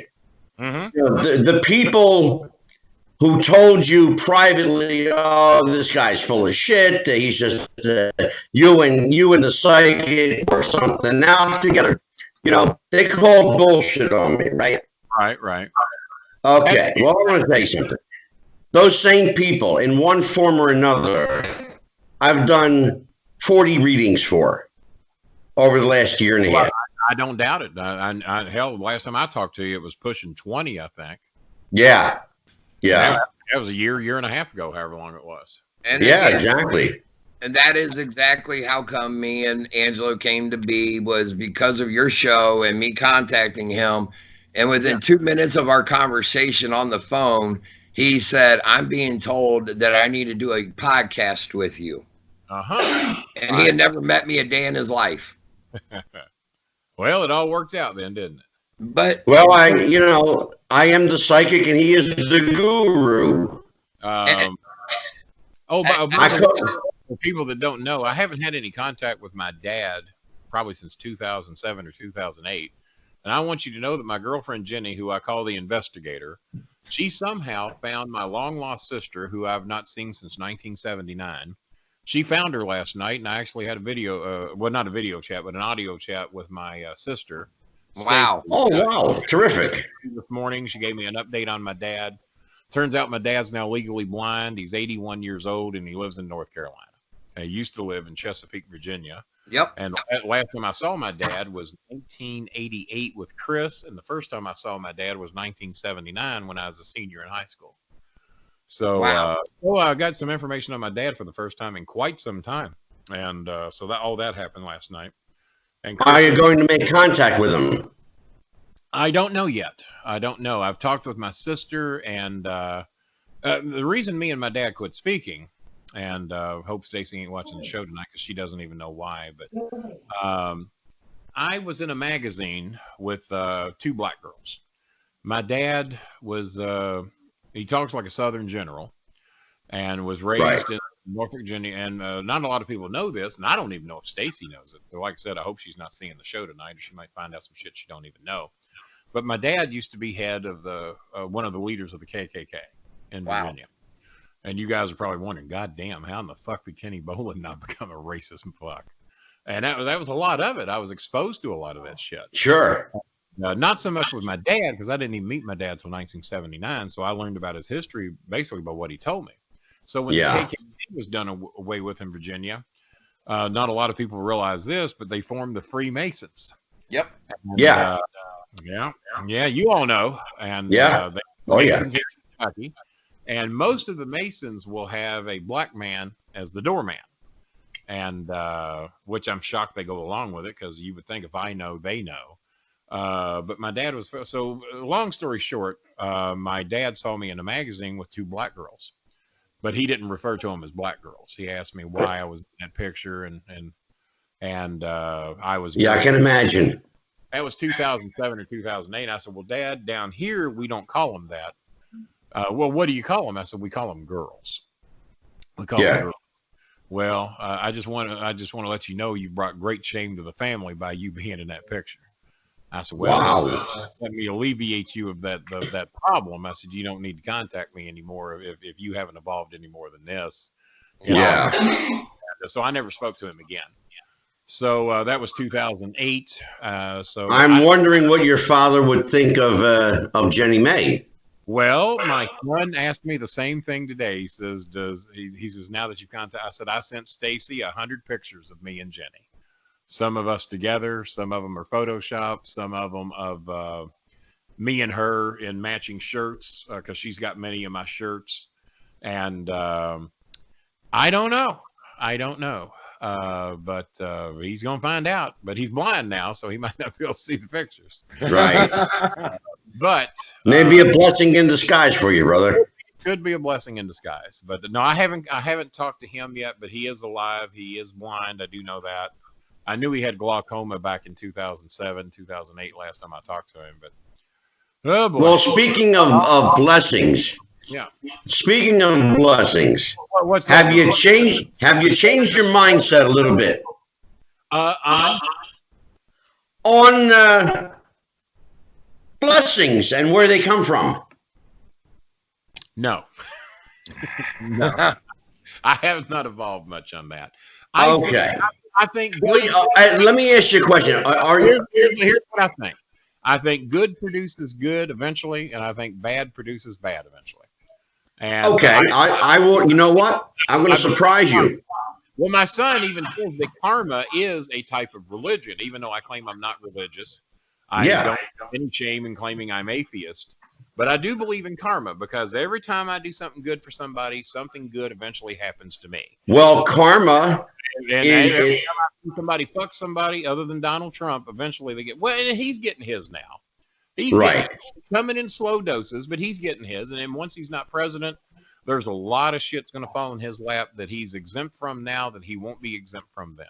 And well, karma does come from the karmic religion. Yeah, well, it is. I believe strongly in that. I certainly believe in karma, and it's amazing how many people write me on Facebook. Oh, Kenny, you're the sweetest guy. You're the best guy. God bless you. And I had a woman in my home here a couple of weeks ago that donated some food for a family that I was raising money for to get their electric and water turned back on. And they come here and they drop off some food, and I thanked them. They said, well, Kenny, you're obviously a religious man. You believe in God, right? And I looked at her. I said, and she just looked at me and said, you don't? I said, nope.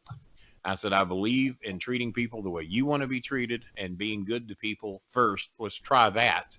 It's interesting you say that, because I'll tell you, I've never had a problem with atheist. Every problem I've ever had has been with Christian, because they are judgmental people. My uncle was the first atheist. Sorry, Uncle Charlie, who passed away in 1972. My Uncle Charlie was the first atheist I ever knew. And everybody used to talk so bad about, oh my God, he doesn't believe in God. Oh my God, he's an atheist. He's a horrible person. Nobody was more loving and more caring than my Uncle Charlie, who would do anything for anybody. Give you the guy. Sure. Now his wife, who was one I'll be right back. His wife, well, get the fuck out of here. His wife was one of the biggest Bible thumpers that ever lived, and I wouldn't trust that woman any further than I could fucking throw. Judgmental of everybody and everything. And atheists, as a rule, are not like that. And my thing is, people say, well, Kenny, what do you think about religious people? I said, whatever gets you through your day. Exactly. The things I believe in and karma and all that get me through my day. I know that if I try to be good to people, most people will try to be good to me. Not everybody. And I can't. Well, let me ask you this then. Are you at least more open to the spiritual than I do? That's hard to say, because I don't really think that there is anybody or anything that I'm going to meet at a later date and time. Now, that don't mean that I ain't wrong. It's just I don't believe it. And maybe if you don't believe it, you won't see it. Seeing is believing, as they say. I've told a lot of people I should have been born in Missouri, because you got to show. And, I know, right? Yeah, so no, I don't believe in the picture of Jesus on the wall. I don't think there's any such person or any such thing. He's coming, he's coming. Well, no, he's not, folks. No, he's not. But that's my belief. And if you believe he is and that gets you through his day, through your day, that's just fine with me. I could care Right. less. I should point out to you something I never told you. Don't push your shit on me, and I won't push my shit on you. I'll let you know where I stand and what Sure. I think. You may not like it, and I don't dislike anybody because of what they believe in. Right. I was raised with Catholics and Baptists. I don't buy Yeah. it. The thing that got me is that we're taught at an early age that eventually at age 9, 10, 12, or 13, or whatever the age is, there is no Easter Bunny. There is no Tooth Fairy. There is no Santa Claus. And you're treated like a fucking idiot if you believe that past a certain age. Right. But God, oh, no, he exists. Other things that are bullshit. But Right. the guy in the sky who is horrible at managing money and is horrible at deciding who should live and who should die, we're going to believe in him. All right. If that's what you want to believe. Yeah. Good for you. But yeah, he's not very good with money. He's always needing money. Yeah. And disciples all need money. And Yeah. he's back. Yeah. Did he go change clothes? Is he trying No, I to changed my background. I had to get in a more comfy spot. Now, where are you at now? What's that looks like it looks like you're in prison, to be honest with you. Yeah. Bring the warden on camera. I want to talk to him, tell him a few things. Right? Yeah, that's Jeff's normal background. No, I just noticed. I thought it was looking mighty festive over there at DeCipio's place. Yes, God, sir. You have the rule that I used to have. I used to not take down the Christmas decorations until the first 75-degree day, which might be late. Well, what is it you say, honey, about what date do you take them down? How long after? The 6th, the Epiphany. Yeah, after the Epiphany, after the 6th. I don't know anything about the Epiphany. What is that? Well, I'm. What is it, honey? Because I'm not real religious. And it's obviously after the 6th. It's after the 3 wise men. The 12 Oh, days of after Christmas, the 3 wise men. I got some information for you. I don't know. Wait, before you say anything, I have to tell you, I live in New Jersey, so looking for 3 wise men is going to take a long time. You almost stole my joke. Why was Jesus, why was Jesus not born in Indiana? Because they couldn't find 3 wise men or a virgin. You almost stole my joke from me. You definitely ain't I going was getting ready to say you may find 3 wise guys in New Jersey, but not 3 wise men. wise guys. Exactly. You'll find 3 Yeah, wise you'll men. find 3 guys here for sure. If you find that virgin, you better hide her. You better put her under lock and key. Well, let's reroute the conversation back to wrestling. All right. You keep up a little bit with the indies, just based on your knowledge. Not So let me really. ask you: Is wrestling Sounds good. is wrestling? So is wrestling dead? Well, let me give you a professional doctor's opinion. If it ain't dead, it's definitely on life support, and especially indie wrestling, because the only people making any money is when you find a promoter stupid enough to fucking pay these people some money that they ask for. I have promoters all the time that have contacted me, and I just wasn't able to do the traveling, and they'll offer me a certain amount of money, and I say, you're an idiot. There's no way Right. you have tickets to justify what you're offering me, and I'm going to do you a favor. I'm not going to rip you off. Now, what Canada's paying me, I think, is fair because I've never been there. Chris is going to go with me. They're meet and greets. I feel very confident I can give them their money's worth. And I'm going to appear at some shows too. And if there's any bumps being taken, it'll be my son. At age 59, Right. I ain't taking no more bumps. Shit, I barely took any when I was in wrestling. I took 4 bumps a year. Yeah. If I could get by with it. So, no, if it ain't dead, it's on life support because, fuck, if me and Jimmy don't want to fucking watch wrestling anymore, and we were the biggest goddamn wrestling fans in the world, and I can't find anything I want to watch. So, Yeah. there's lots of, but then again, and And I told everybody that when AEW came, that it was going to be the greatest thing since sliced bread for about 3, maybe 4 weeks. And then after that, Right. the ratings were going to drop, which they have done. Yep. I told everybody that they will never get higher than a 1.6, which is the highest rating that TNA ever got. And that's when Hogan first got to TNA. And after that, and fucking TNA's down to like under 50,000 viewers now, the last I heard. And I heard that a while ago. Now they're actually up to about 100,000 now.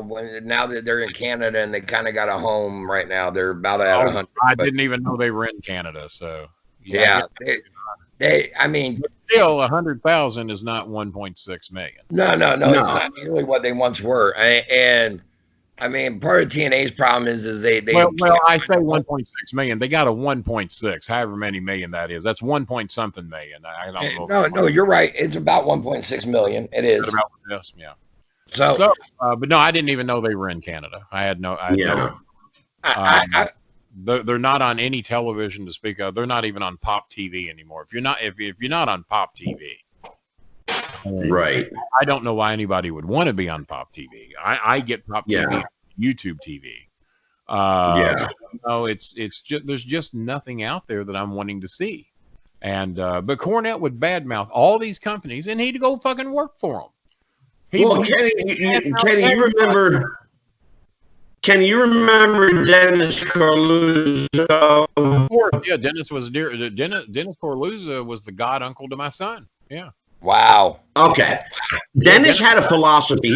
Dennis and I were dear friends. Absolutely. Yeah, I knew Dennis very well. Dennis got me back in wrestling in Kentucky because when I was doing those shows for that piece of shit promoter that I worked for before I went to OVW, the only reason I went there and worked there is because Dennis Corluzzo didn't want to come from Philadelphia, so he hired me to more or less take his spot and to run his people because he didn't want to come from Philadelphia. I remember that. The first WWE star I ever managed was Salvatore Sincere.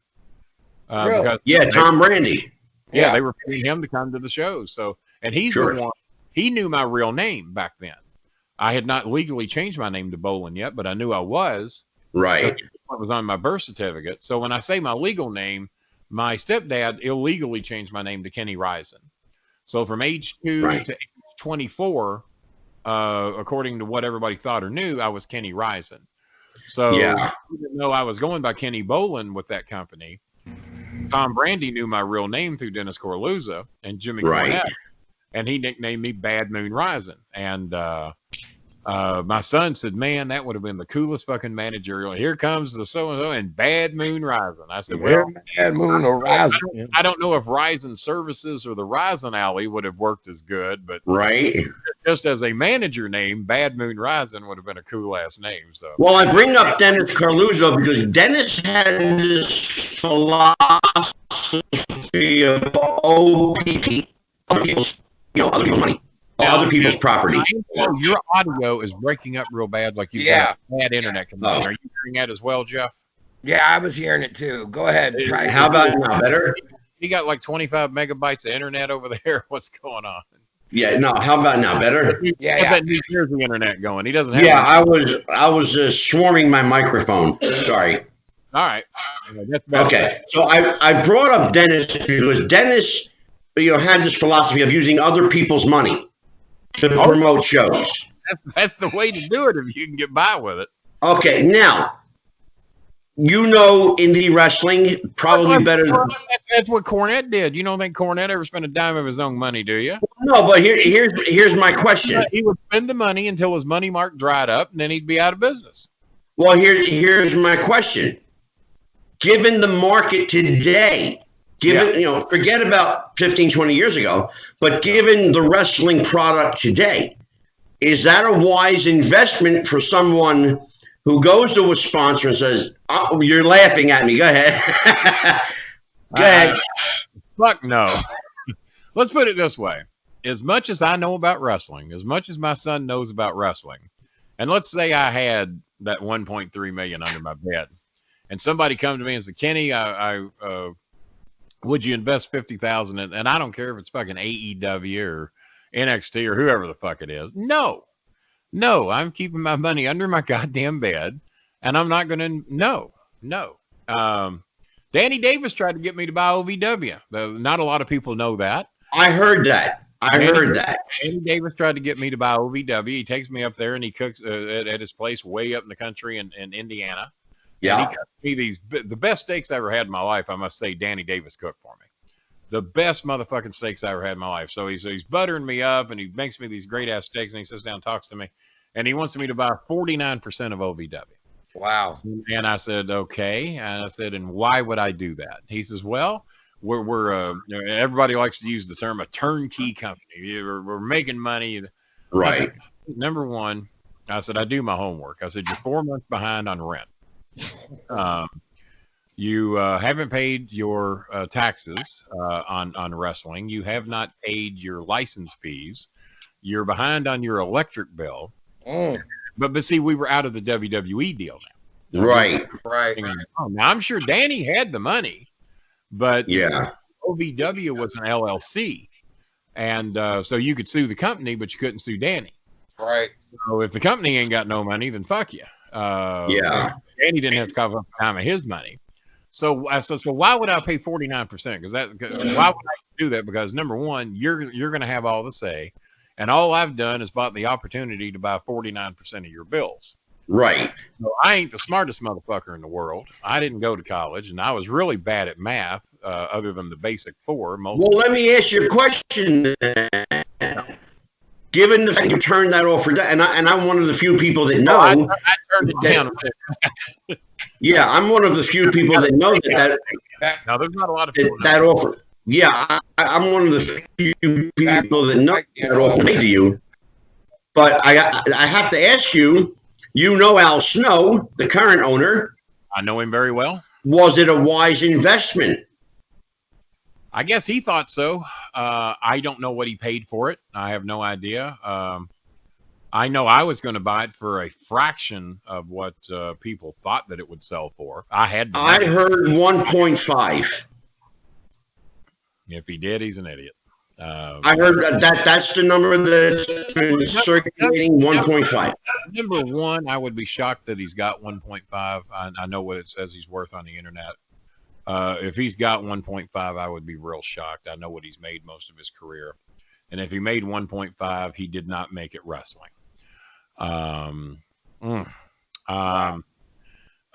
If they offered me OVW for $20,000, I would not have bought it because you're just buying debt.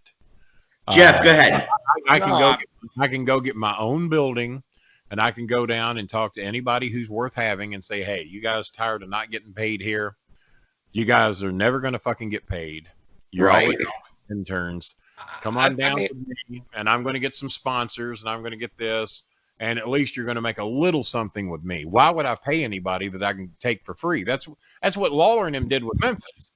He sold something he didn't have. Remember the people in Cleveland? Oh yeah. There wasn't anything to buy. There wasn't anything to buy. All you had to do is just go in and talk to the boys you want, and go to the station you want if you can get on it. There was nothing to buy. Lawler sold something, or Jared, or whoever fucking sold it. Well, I'll tell you, I can understand that. I'll tell you a story that I've never told you. This is all true. And I'll tell you what, I guarantee you, fucking Cornette got 40 or 50 grand laying around somewhere. You didn't see him jumping up and down to buy OVW. And whatever you want to say about Jimmy, he's smart enough to figure out a way, if there's a way to make money with OV. And I used to tell people, guys, why do you think me and Cornette are not running a wrestling company somewhere? Because there's no fucking money to be made. It's a well, I'll tell you, I had the if you want to tell me the fucking Smashing Pumpkins guy is profiting any money, I'll tell you you're a fucking idiot. I don't think he made a dime, Kenny. I don't think he made a dime. The simple I had the opportunity. Made a dime. I sat down with Larry Sharp. God rest his soul. I sat down with Larry Sharp, and he offered to sell me the Monster Factory. Okay. He sat down. We very aware of the Monster Factory. What did he want to sell? So Larry puts a contract in front of me, piece of paper. I'm reading this, and I'm buying the name, the Monster Factory. There's no building. That's all there is to buy. Yeah. Yeah. Wow. And so when you buy a wrestling entity, really for people that forewarned is forearmed. Yeah. When you buy a wrestling company, you're only buying a name. Yep. You're buying. Now, I know that the promotion the only way that I could think if Al Snow actually entered into a legit contract for $1.5 million is that he was convinced that he had a way to make money that Danny Davis was not, and they agreed that he pays X amount over X amount of time until Danny has $1.5 million. I wouldn't do that either. I would not do that. I know the promotion that I work. To me, the name wasn't even worth $10,000, more or less $1.5 million. The promotion that I work for here locally, we run once a month, and we may take off 2 months out of the year. They do turn a profit each time. That, you know, and again, but he's running it monthly. We show is on YouTube, and then they got a streaming site as well. Right. And you know, we do the usual bit of bringing in a name or two to, you know, to get the crowd up.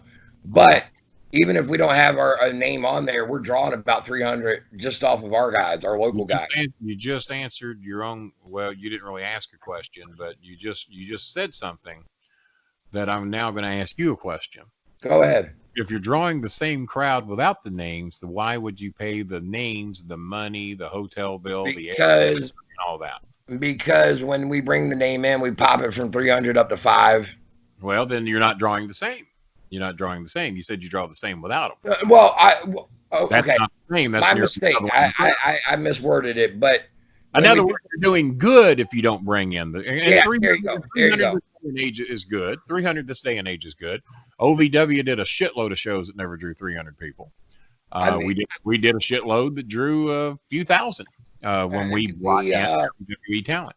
We did one at the. I mean, they did one for on the local base for one of the Navy bases here, and they had over 1,500 that came out for that. So, well, if you do a Navy base, the great thing about that is that what else have they fucking got to do? Yeah, we had a show up here. Pay $5 or $10 and go down and get off and not think about fucking military shit for a while. Yeah. Or we can sit in our fucking bunker or whatever the fuck. Well, we had a show up here in October. It's like when you run a show at a high school and you hold it during school. We did that. We went to Nick Dinsmore's high school and drew nearly 800 people. Well, their option was sit in class or come on out and pay $5 and come down to the wrestling show. Right. Exactly. We drew nearly 800 people. Now, if we'd have went to that same school at 8 o'clock at night, we would have drew 30. Yeah, we had a show here in October. Nick Dinsmore went to school there, and we'd have still been lucky to have drawn 50 people. Right. Yeah. We did a show in October. We had J.J. Dillon. We had Tatanka. We had Flying Brian Pillman Jr.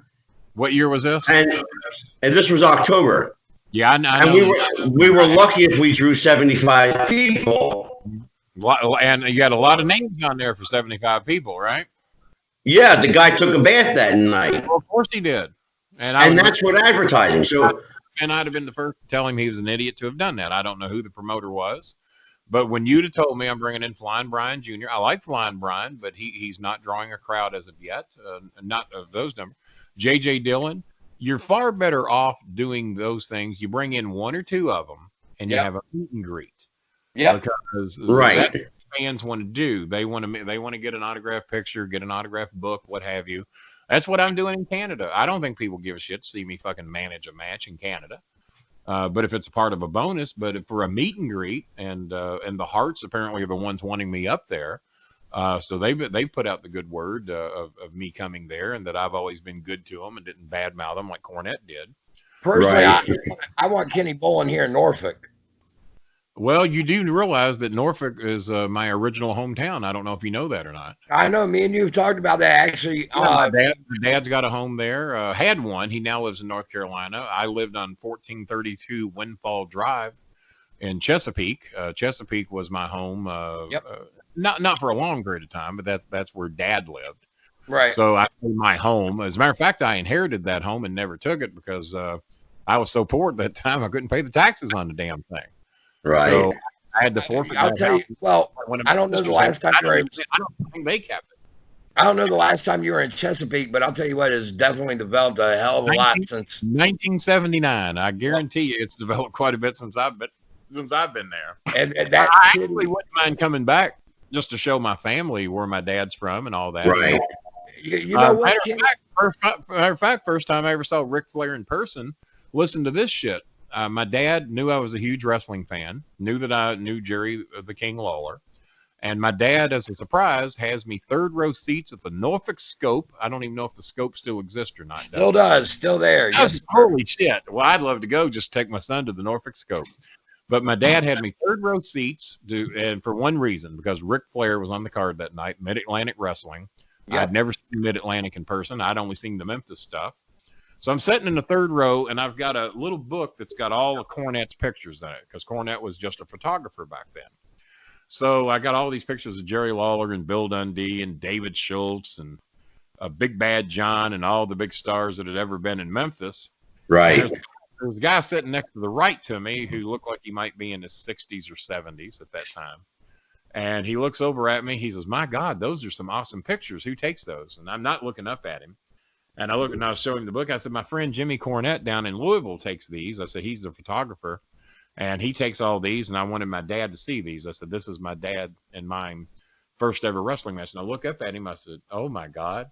I said, "Sir," I said, "are you Luthez?" He says, "Yes, sir." I said, I said, "Why are you here sitting in the third row?"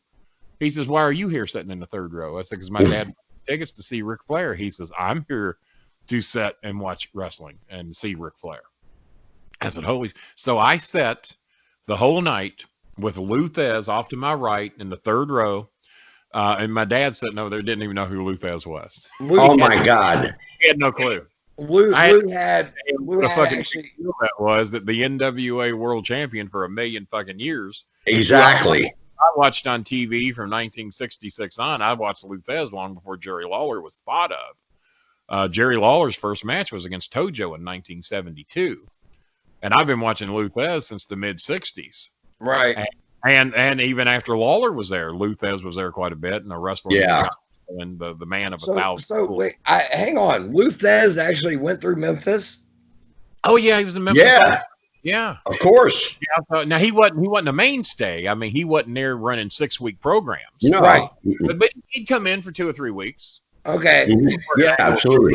He didn't stay 6 weeks too often, but yeah, he was there a lot. There's a story. Sputnik Monroe, who they said that the blacks in Memphis had. Yep. Oh, they loved Sputnik. Oh my God, yeah.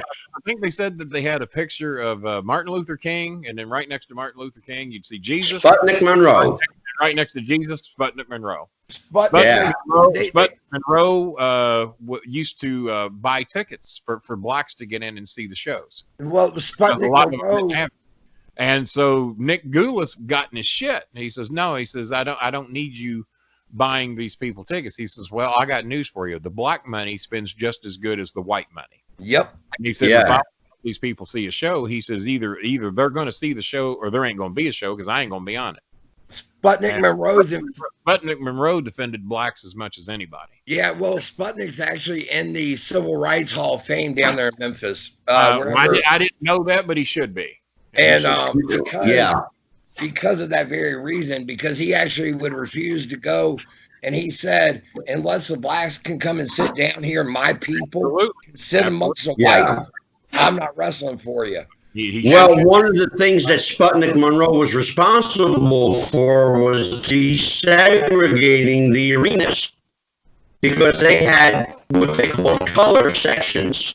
But here's the thing. I didn't know that much about Sputnik when I was watching. I didn't know all that till he was gone. I didn't know blacks and all that because, I was raised in a racist-ass family. I wasn't going to hear anything positive about any black man in my family.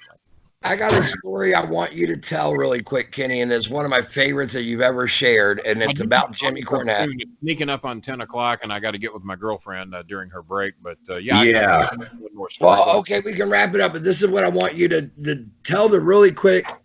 You're goddamn right we can wrap it up. You on here trying to bully me? You trying to push me around? You trying to make me do shit I don't want to do? You trying to make me tell stories I don't want to tell? I'm agreeing with you, goddamn.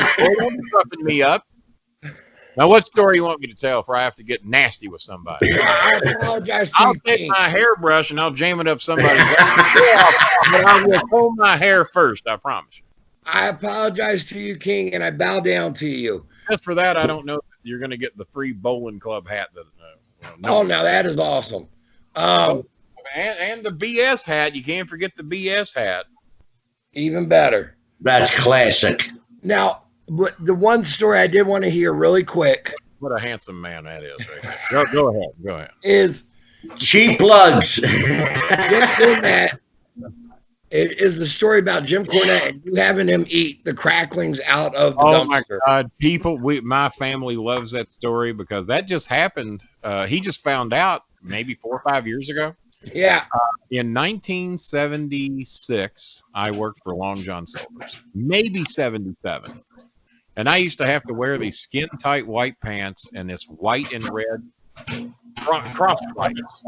And when I graduated high school, I weighed 212, so I probably weighed 175 back then. So I got on these skin-tight white pants, these brown, hideous fucking shoes they wanted you to wear at Long John Silver's, and a white and red shirt. The stripes went around you, which is never complimentary at any weight.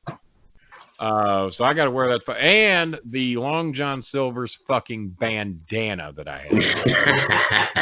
All that beautiful hair I had, and I had to wear that fucking piece of shit bandana, and I hated it. I hated it. I did a job worse than my life. So Jimmy would come up and would spend the night on Friday night, and then Saturday nights I'd work like 5 to 9 or 6 to 10 or whatever, 5 to 10. But the advantage is that Jimmy would go back and sleep because we always stay up all fucking night, go to bed at like noon. And then, so Jimmy would sleep until I got back off work. He'd come down and pick me up. And most nights when I would work, and I rarely work Sundays because Jimmy would come up on weekends with me. So we would be up all night Saturday night watching wrestling at whatever city we could poke our antenna at and pick up either Indianapolis or goddamn it, Lexington or wherever. And so we would spend all night watching wrestling or old westerns or what the fuck ever. And so Jimmy would come down and pick me up at Long John Silver's, and I'd always bring home some fish and some chicken or whatever. But that night they told me that policy's been done away with. You can no longer bring home food. Some people bring it home and they get sick and they blame us for food poisoning or whatever. So no longer can you take them. I said, God damn it. I said, my friend Jimmy's here and we really love getting this fish and chicken. And God damn, I just cooked this shit myself. I said, I know the stuff is good. He says, and he had it on a big ass fucking tray. Like a big pie tin tray or whatever. There must be $50 or $60 worth of fish and chicken on this goddamn tray, even back in 1976. And it's got the cracklings and the fish and the chicken, and it's enough to feed 10 people, if not more. So he said, I'll tell you what I'm going to do. He says, I'm going to take this out because by law, I have to take this out and throw it into the dump. What happens to it after that is not my fucking responsibility. He says, so here's what I'm going to do. I'm going to take this out just before you get off work. And I'm going to set it on top of the dumpster. And if you want to climb up there and get this fish and chicken and take it home with you, then that's up to you. But I've done my job, and then you've done the deal.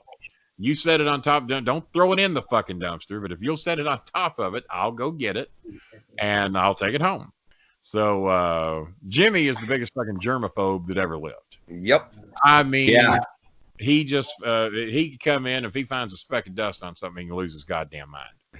Just a germaphobe from hell. And if he had known where that fish and chicken come from, he'd have lost his fucking mind. Now remember, this is 1970. So I climb up to the dumpster, and just as I'm coming down from the dumpster, here I stand with this big giant ass fucking tray of fish and chicken and cracklets. And Jimmy sees me stand there. He has no clue I was on top of that dumpster. So he pulls up and he says, hey, goddamn, looks like you got a shitload of fucking fish and chicken. Oh, look at that. You got all them cracklings. I love the cracklings. I said, I know you do. And he says, that's all ours? I said, well, we can put it in the back seat. So he opens he opens the Firebird. He had that blue Firebird man. So we slide the fucking fish and chicken in the back seat, prop it up where it won't fall out. And I got my hand on it to make sure if he hits his brakes or goes uphill, we don't lose it. So we get home, we pack all that goddamn fish and chicken upstairs. Take it to my bedroom, and we let June and the kids come in. My sister, they come in and get some. My mom gets some. And there's still enough fucking fish left to feed 7 or 8 people. Me and Jimmy sit back there, and he's just going to town, man. He's eating fucking fish, eating chicken. He's eating them fucking cracklings like goddamn popcorn. I said, how is it? I said, the fish and chicken. I said, is that good? I said, you like it? Goddamn best I ever fucking had, man. It's still even fucking hot. I said, I know. It's good, isn't it? He said, it's great. God damn it. He said, fuck, man. We're going to sit here and eat fish and chicken all night. Well, I want you to know that I never told him that night where that fish and chicken came from.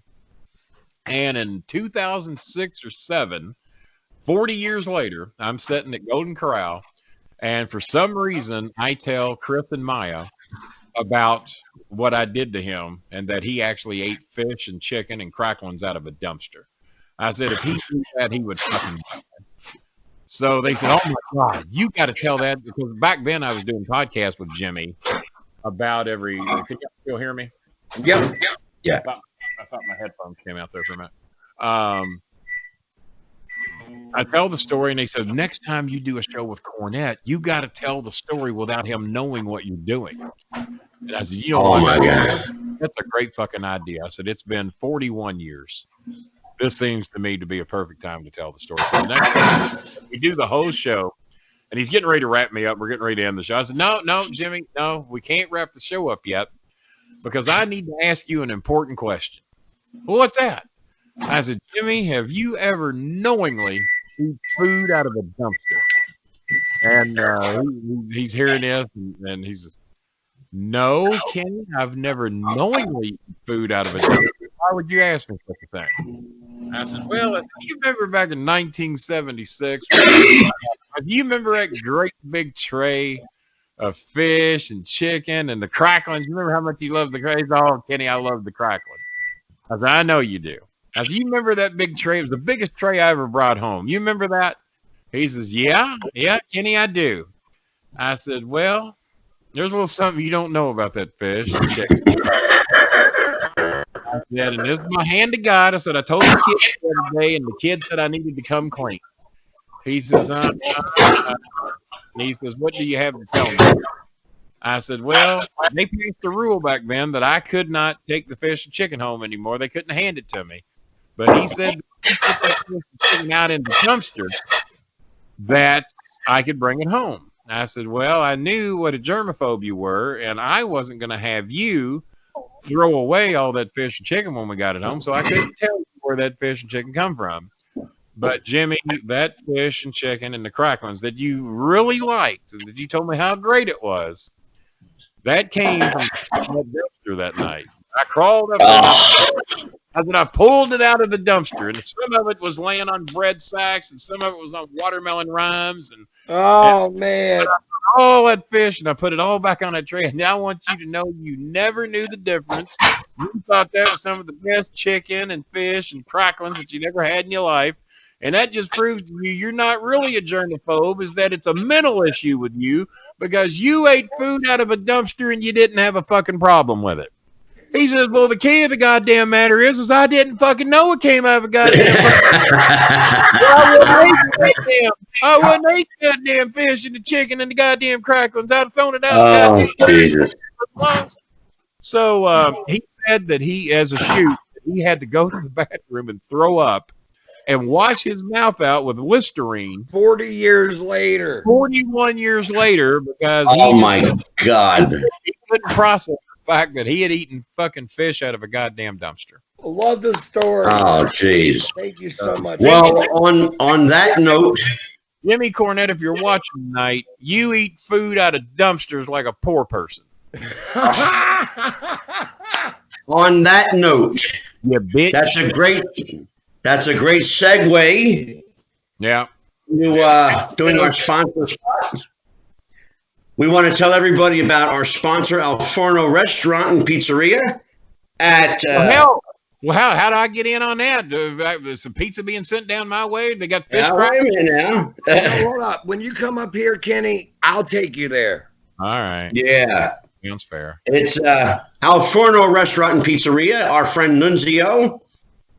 And he's waiting for you at 1523 Holland Road in Suffolk, Virginia. The dish of the week is fettuccine Alfredo. My God, I want to go. That's the dish of the week. It's delicious. I Made hear, by real I Italiano. hear the real dish of the week is the little lady behind the counter. Is that true? That's Mrs. Nunzio. No. Mrs. Nunzio. Well, you don't want to mess with her. Anybody named Mrs. Nunzio, I ain't messing with. Yeah. And, and I'll tell everybody, Jeff is there religiously every Friday. Yes, sir. If you'd like to meet Jeff the Ref Robinson, you'll find him in the back booth, hiding under the menu. Is it all you can eat? You got an all you can eat deal or anything?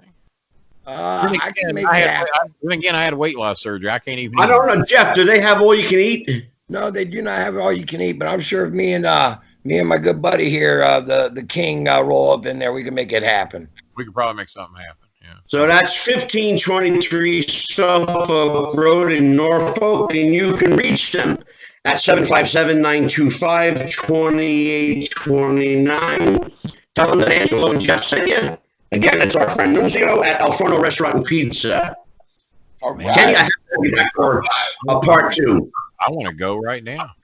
But before, well, no, hold on a second. Hold on a second. Before I invite you back, let me do this. Jeff, should I do this now? Go for it. Okay. All right. Jeff and I spoke earlier today. All right. And we're missing something here. What are you missing? Because we're missing your billion downloads because we only have 79,000. 70. Well, that ain't bad though. I know people with a lot. With that. So here's what I'm thinking. All right. How about we extend an offer to bring the Bolin Alley to the Wrestling with the Future podcast? Well, how do we go about doing that? How would we make that happen? You just do what you do.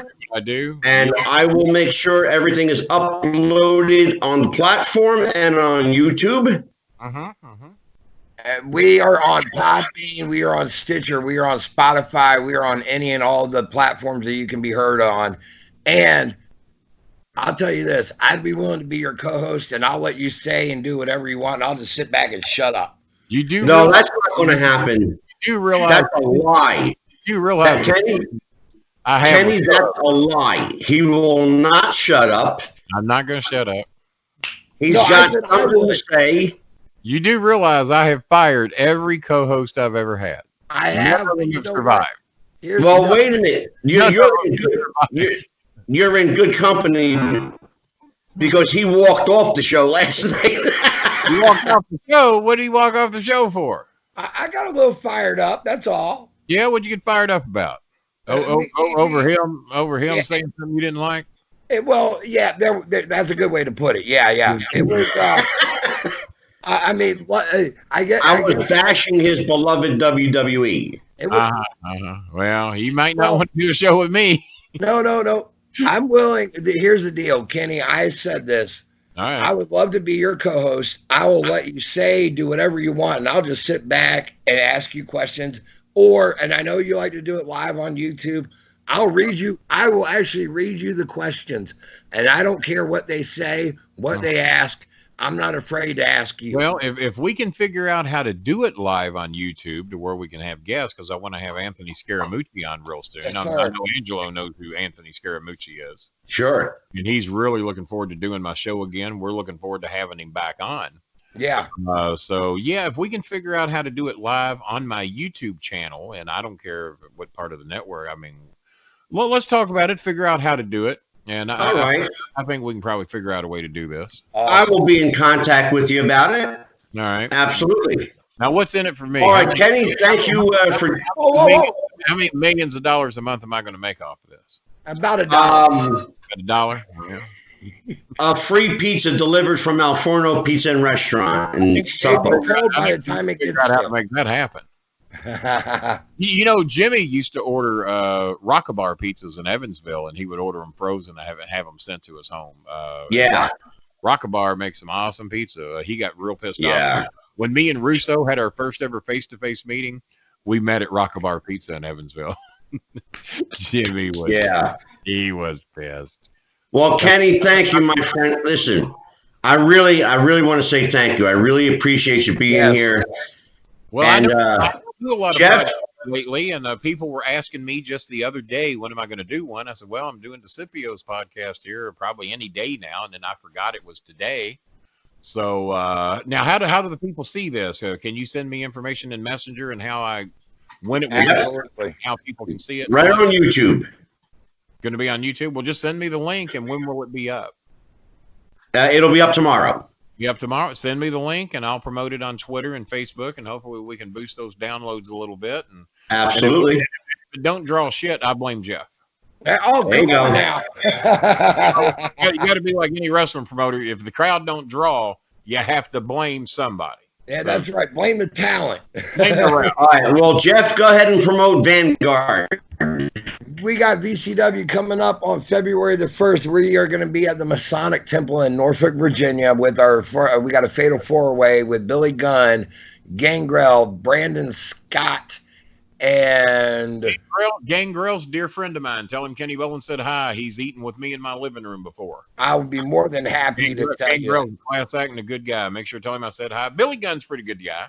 And we got Brandon Scott and Ken Dixon. You may actually know Kenny Dixon. He's been down there around your way doing indies a few times. So, ring a bell, but my son might know who he is. Yeah, I would love. Actually, the next time we have y'all promoting shows in Norfolk, my dad's hometown. It just seems weird to hear down at the Norfolk Scope or here in Norfolk. It just seems weird to even hear that. I'll tell you what. I would love to have Chris come on sometime as well, because I know that he does currently watch current wrestling. He watches more than I do. And as a matter of fact, Rene Dupree is talking to him about coming to Japan and getting trained over there. And Chris is really into this. He's wanting to do it. Good. He's going to do the shows in Canada with me, and he also good the Philippine shows as well. That's fantastic. Yeah, they're good. Hell, these will be the first shows I've ever done out of the country. I'm 59, and Chris getting a chance to do it at age 33, so that ain't too bad. Well, we're going to say goodbye to everybody. Yeah, I was going to say, make sure to tell the lovely Jenny we said hello. I will be talking to her in a matter of minutes on her break, and then I'll talk to her again once she gets home. I'll let her know that she was a featured topic on the show tonight. And yes, sir. Seeing it, and we'll give her the time cues of when she was on, but she normally watches the whole show anytime I'm on one. So awesome. Well, you can find us before we say goodbye. You can find us on iHeartRadio, iTunes, Stitcher, Spotify, Google Play, Podbean, YouTube, Carrier Pigeon, and Antennas on Mars. All right, let's also look into this. If the bowling alley is going to be coming on here, we got to look into what's causing that audio issue. No kidding. We got to back off a little bit. I saw you cringing over there. We need. Yeah. Yep. And both of you are heavy smokers. I want a cancer-free fucking show here when I do these shows. I will back off my microphone. I will promise you, as your co-host, I will go the whole show without having a single cigarette, and that way you can help my health. Damn, that's I've seen how many you've sucked down tonight. I don't know if you can do that or not, but we'll see. For you, King, I could try to do it. All right. I want to point out to everybody that Jeff is groveling for a job because he thinks he's going to step up from my podcast and be somebody special. Well, guess what, buddy boy? It ain't gonna happen. It ain't gonna happen. Well, listen. It sounds like he's pulling that AEW shit where he's just gonna shoot down and try and get a better contract. What he's doing. He's trying to leverage for. Yeah, he's trying to leverage for position here. All right. Well, we gotta say goodnight. What's the name of the sponsor again? What's the name of the company? Alforno's. All I know, if I get some Alforno's pizza, that would certainly help motivate me. I mean, if they figure out a way to pizza down here, we'll figure out a way to get it to you. Figure out a way to do it, or we might need Angelo to do what he's done for me in the past and maybe forward me one of those Olive Garden gift cards. There you go. Yeah, damn, that's a motivating factor. The family. Well, I'll tell you what. Tell me. You don't even want to know what I have to go through to get Baby Doll on the show. I know. I'm friends with her on Facebook. I chat with her every now and then. She's a tough negotiator, boy. Is she really? Oh my God! You kidding me? Please, I'll tell you off camera. She's probably eating my Olive Garden. God damn her. Shit. Well, we are at the end of another episode. Kenny, once again, thanks for joining us. Jeff the Rep will see you at the matches. So happy wrestling, everybody. We'll see you next week. Goodbye. Bye, everyone.